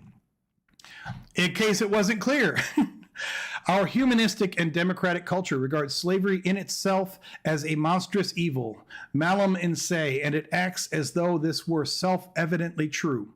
The Bible permits Christians in slave-owning cultures to own slaves, provided they are treated well. That's not really true, but you can treat them like shit in a lot of ways. But you are a Christian. You are a Christian. Whom do you believe? I mean, dude, this is who Pete Hegseth is verbally filleting on stage. Yeah, this is what they want to promote in our country. Moving on. We got a few more of these and then the last subject. The reason for placing the sins of the South in this kind of context is straightforward. The Southern treatment of their slaves, as it generally was, shows that the situation was the kind of situation which required that the teaching of the New Testament be followed because it was preeminently applicable to that situation. If St. Paul returned Onesimus to Philemon, and he did, what would he have us do when a similar scenario played out in Virginia in 1856? So then, here is our argument, presented as though it were a juice concentrate. Christians must live or die by the scriptures as they stand. Compromise on what the Bible teaches about slavery is directly related to the current pressures to compromise on abortion and sodomy. Southern slavery was an example of the kind of sinful human situation that called for diligent obedience to St. Paul's directives on the part of both masters and slaves. Because this did not happen, and because of the way slavery ended, the federal government acquired the power to impose things on the states that it did not have before. So, in summary, this is pretty simple. He's again saying, you need to embrace slavery because if you don't embrace slavery, then what do we do when we're trying to condemn abortion and sodomy? It's like he's basically saying, hey, embrace slavery so that we can make sure we hold on to all the other gross things. And then he throws in a little bit about this, they needed to follow the New Testament. And they needed to, treat their slaves better, which you can infer from some of the verses in the New Testament, but that's a stretch. So basically, slavery wasn't bad. You just needed to treat your slaves better. And because they didn't treat their slaves better, now we're in this horrible situation of having to say publicly that slavery is bad. The fuck? Okay, yeah. I mean, it's honest. That part is, he's dishonest in some of his other shit, but that's honest. The devil, right? So, two more under race and slavery. This is also about COVID. We have to recognize the difference between people who have been slaves for generations and who are on the brink of being liberated, like the Israelites in Egypt, and the people who have been free for generations and who are on the brink of being enslaved, like Americans in 2022. Yes, because Americans in 2022 were on the brink of being enslaved. The strategies employed by these two different kinds of people are going to be different of necessity, and the very first thing to do is not to confound the two scenarios. Just in a general sense, how, and I'm guilty of this sometimes because I talk about religious issues and politics. Anytime you compare things to Hitler, you're in danger of jumping the shark, right? It's like, dude, you've lost credibility once you've allowed the conversation to go to Hitler. And yes, I have invoked the name of Hitler sometimes in some of my videos, but you try to keep it to a minimum because it's very easy to be seen as just, people start rolling their eyes whenever you try to compare anything in modern day to Hitler and the Third Reich. On a similar note, anytime you want to compare your current day situation to slavery, you're already losing your audience, dude. It's no matter how bad things are, if you're really going to compare it to chattel slavery, okay, grow the hell up. It's like, dude, you got to do better. But okay, Americans were on the brink of being enslaved in 2022. So, and the last one under race and slavery. When someone says that it is injustice for a white man to make more money than a black man, that is simply the voice of egalitarian envy. The way they talk about white privilege is envious and sinful. Yes, if you even acknowledge the existence of white privilege, you're just being envious and sinful. Okay. Yeah, right. So he doesn't want to be a slave. Slavery is so good, but he doesn't want to be a slave himself. Which is kind of interesting. Actually, I'm glad you brought that up, Positivity. Thank you for listening and catching that, because I did have that in my mind when I was making my notes originally. It's funny how he spends all this time talking about how slavery is not bad and we need to embrace it and it's not unbiblical. But then in that last quote, then he's suddenly like, oh, but America's on the brink of being in slavery. Well, that's not a bad thing, right? Oh, but unless you're on the brink of being in slavery. Oh, and then it's a bad thing. Okay, got it. So slavery is bad for you, but not for everyone else. Or slavery is bad when you're enslaved, but not as long as you're enslaving everyone else. Got it. Yeah. Christianity. Okay. This, ladies and gentlemen, is our last topic. There's 7 quotes here. So it's been a marathon. And I told you it was going to be a marathon when we started. And for anyone who's been here the whole time, then God bless you. Or Doug Wilson bless you. But, and even if you watch a third of this or a tenth of it or whatever, I just wanted to make a point to just show people this is the shit that they are trotting out. Our government is trotting out, and they are feting this guy, and they're like, this is good stuff. This is what they are holding up. as a standard. So I wanted to make sure we took some good time to call this out in all of its effery. So let's go through the last section, which is politics. Although obviously these all have cross, pollination, because this is talking about COVID-19. But anything that contributed to the year 2020 being quite the year, by which I mean the pandemic, the masking orders, the lockdowns, the riots, the race for a vaccine, the whole enchilada, was part of a concerted effort to make it impossible for Trump to gain a second term. Everything, all of it, the whole thing. And when Trump made the fatal decision to try to become the best pandemic president ever, when Trump made the decision to become the best pandemic president ever, he was trying to assume command of the mob that was coming to lynch him. It simply was not going to work, and it didn't. I want you to encapsulate this, people.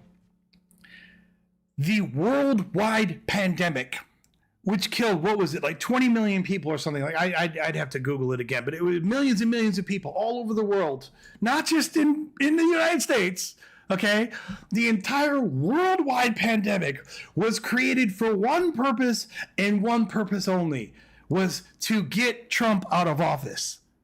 Yeah, I mean, there's conspiracy theory, there's Uber level conspiracy theory, and then there's, dude, I want some of what you are smoking, because that has to be some premium shit right there.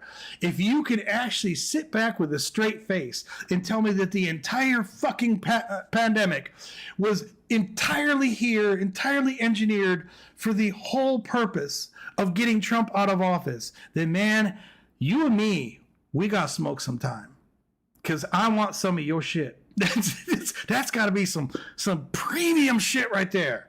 Holy cow. Yeah, if I'm in Jersey, you can absolutely buy me a drink. I'd love to do that. I'm talking to the comments, but okay, so moving on to the next to the next one. All right, let's continue. The next quote. Man, these you can't make this shit up, people. I mean, really, you can't. Environmentalists are the enemy of mankind in a pagan death cult.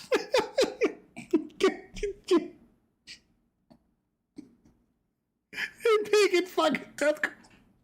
How the fuck do you... Okay. All right. Whew, okay. Only a few more to get through. Among other things, they have persuaded us that sustainable is a good word. And they have also, because, sustainable is bad, right? Who wants sustainable is not good. And they have also persuaded, I guess he thinks sustainable is a bad thing. And they have also persuaded us that the Greens are not the enemy of mankind. This is quite an achievement, because one of the things their mainstream leaders say over and over again, out in public and everything, is that the presence of humanity is the problem. Please show me where any ecological leaders have come out and said that the presence of humanity is the problem. I'd really love to see that. There have been plenty of times when people concerned about the ecology say that the presence of humans in this one place where it's a wetland or there's a endangered species is a problem. But I have never heard anyone say this over-the-top straw man shit. The environmental movement is not to be understood as friends of Bambi and Thumper. That's a good thing, because there was a big fire there. The environmental movement has to be understood rather as a pagan death cult. I mean, I guess I shouldn't laugh, just because this is a classic, extreme right demagoguery right here. That's, it's, you just want all humanity gone, and you don't want anyone to have kids, and you want all of us to be off the earth. Grow the hell up, man. Just grow the hell up. Okay, next quote. This is what our leaders are bringing to prayer meetings. The deep state really is a thing. He believes in the deep state. Shocking. The swamp that needs draining is frankly the size of Wyoming. But in 2016, when the unthinkable happened and Trump defeated Hillary, the desperate denizens of that deep state, it's almost poetic, immediately began their treasonous and slow motion coup attempt. When is this? So this is from 2020. And he's talking about their coup attempt, which this is hilarious, because I didn't look at the date on this before, but this means that this came out 2.5 months before they actually did their own coup attempt. I mean, you can't make this shit up. So he's sitting there bitching about the deep state that wanted to do a coup attempt, and a few months later, his butt buddy president did his own coup attempt on January 6th. That's choice, man. That is chef's kiss. Kudos to you, Doug Wilson. Man, I got to give you credit on that one. That is what counts for Christians as prophecy. It does. I mean, if you say anything that can be vaguely transmogrified into something that happens 50 years from now, they'll tell you, oh, that's prophecy. That's Jesus fulfilling that prophecy. So in some way, shape, or form, the fact that he's even talking about prophecy a few months before his own shitty president actually tried to institute a coup, he's talking about a coup before his own president tried to institute a coup, should be considered prophecy. So Doug Wilson, he is a prophet. He's like Isaiah. He's like, all of them. Obama, it's just the title. Obama, is he bloodthirsty man? I just have this picture. I like if I go to AI and have him, make a picture of Obama with blood all over his face as he's tearing into some raw meat. But all societies are theocratic, with the only thing distinguishing them being the nature and attributes of the reigning theos. This is the classic shit that Christians always give you. They want to tell you that everything is religion. That you're religious, science is religion, evolution itself is like some sub-religion of science. Everything is a religion. That's their way, which is funny because when they say this, they say it in a bad way. And the proper response every time that a Christian says some shit like this is, okay, so there's a problem with religion? There's a problem with being theocratic? Because if there's not a problem with being theocratic, then why are you trying to use this as a way to attack the other side? And if there is a problem with being theocratic, then you got some splaining to do. You got some real splaining to do. But okay, since our current theos happens to be a bloodthirsty maniac, the bloodthirsty maniac who is Obama, just maybe him and Michelle have meat parties or something. Or no, they're probably like vampires. They probably bathe in blood. They have tubs and they bathe in the blood of virgin girls or something. Yeah. They probably have a castle up on a hill and it's like the Carpathians or something.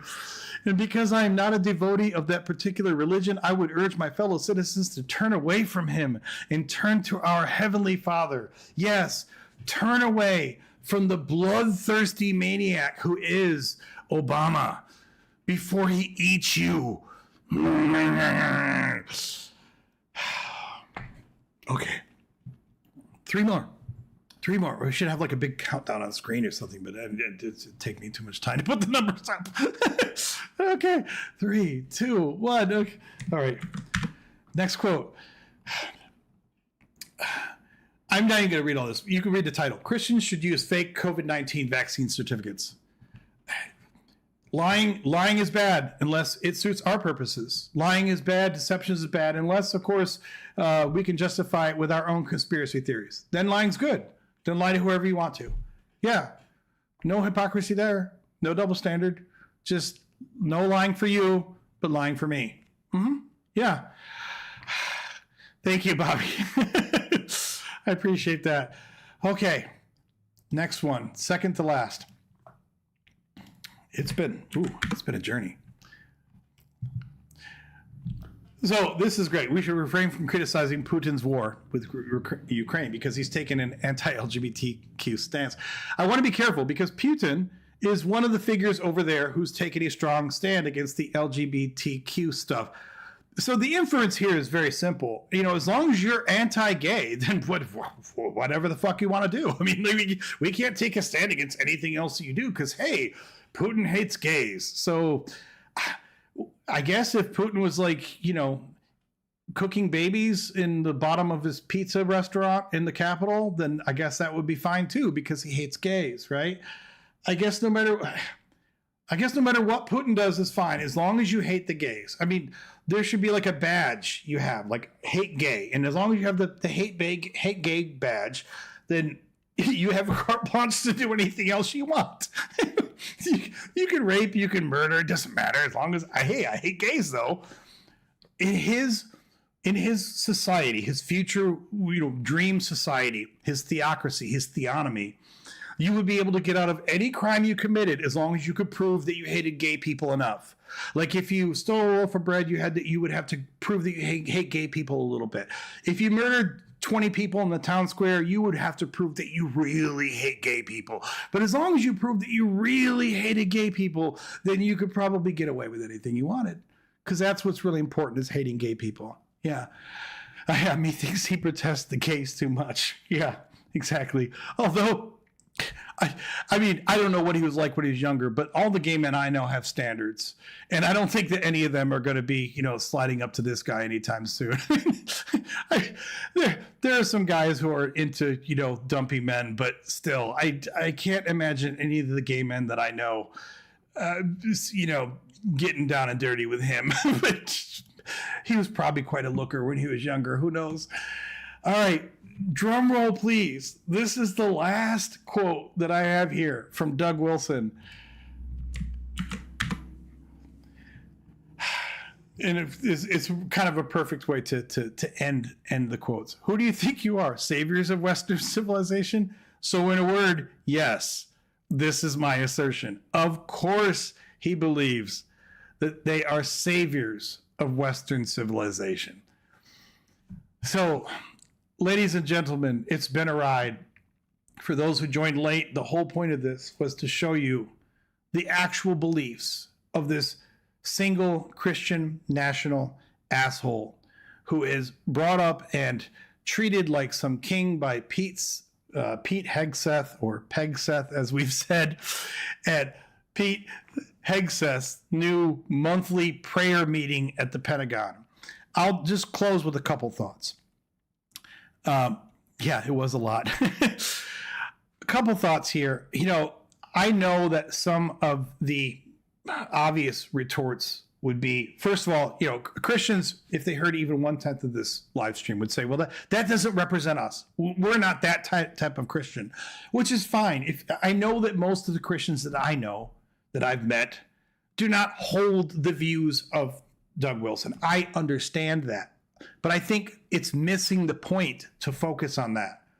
Our country's leadership has been supported massively by the evangelicals. They cheer this guy and the administration right and left. And in turn, the administration is absolutely in bed with men like Doug Wilson. And yes, I use that entendre on purpose. But so even if you want to tell me that you, Mr. Nice Evangelical, aren't personally in line with these radical ideas from Doug Wilson, the people that you've elected are, and the agenda that they want to follow is absolutely in line with this crap from Doug Wilson. Another obvious retort you get from this is like, it's a prayer meeting. It's a guy getting up at a meeting and saying a prayer. And on the surface, I could get down with that because I've been to meetings where a pastor comes in before the meeting and says a prayer, and we all, pause for a few minutes and pray or bow our head or whatever. But this isn't just a prayer meeting. This is a cabinet level official who's in charge of all the people with the fucking guns. And he's starting a prayer meeting at the fucking Pentagon, and he's bringing his Christian nationalist friend and telling everyone how wonderful he is. If that doesn't scare the shit out of you, then I don't know what will. This isn't just your local Kiwanis club bringing the local pastor in to say grace before you have your breakfast. This is, I believe, thoroughly much more insidious. And the typical response from the Christian population will try to tell you 50 different ways that this doesn't have any bearing on what they, what the leadership, the full leadership is for this country, or why they support Trump, or what they want to see happen in this country. But they're not being subtle. They're saying the quiet part out loud. And I'm not going to say it's going to be an apocalypse. I'm not going to say we're going into World War III or anything like that. I'm not trying to be incredibly hyperbolic. But if you don't think that these things matter, if you don't think that the people that they're holding up as examples for us to follow should alarm us, then there's nothing that's going to alarm you. At this point, if this guy doesn't alarm you, and if the fact that the administration loves him doesn't alarm you, then you're not going to be alarmed by anything. And I don't know what to say about that. Bobby says, as a 50-year-old black man whose entire family is deeply Christian, I've deconstructed about a year now and been running into a lot of deconstruction channels, but I must admit you're by far the best. Thank you. I appreciate that very much. It's always good to get good reviews. It's also fun to get the fucking nasty reviews that I get from some of my commenters too, but but I appreciate the support. It's been a journey. It's been 3 hours and change. I know some of you are here from the beginning. Some people will watch the replay. Some people will put it on the background or whatever. And I don't know. I don't know if this makes a difference. I don't know if I'm preaching to the choir, but sometimes I just feel like you got to say something, you know, because at some point it's like, do you just sit there and do you watch it burn? Do you just watch the whole thing burn and say, wow, look at it go up in flames? Because at some point the fire is going to be in your backyard. So maybe it'll help, maybe it won't. But this is the shit this guy thinks, and he's not alone. He's not the only guy that's extreme. He's not the only one who's in the back pocket of the administration. He's not the only one that they're listening to. I wanted to highlight him today because they have recently brought him up in this prayer meeting, and he is one of the easiest ones. Thanks to that website. I want to give a big shout out to that website again. DougWilsonBelieves.com. I was able to do this today because of this website. It has all of its nastiest quotes, and it has sources under the quotes. So kudos. I don't know what the guy's name is. There's not a name on the site, which I understand. But whoever put this up, kudos to them. It's a really great site, and it's really cool to be able to call these people out on these things. So, ladies, gentlemen, I'm going to go eat. I'm going to finish this drink. I'm going to shut down the live stream. I thank every one of you for being here, whether you're here for all of it or part of it, the beginning, the end, whether you're watching it on replay later. Thank you so much for your support, and I hope to see all of you again soon. But until I do, lo, I say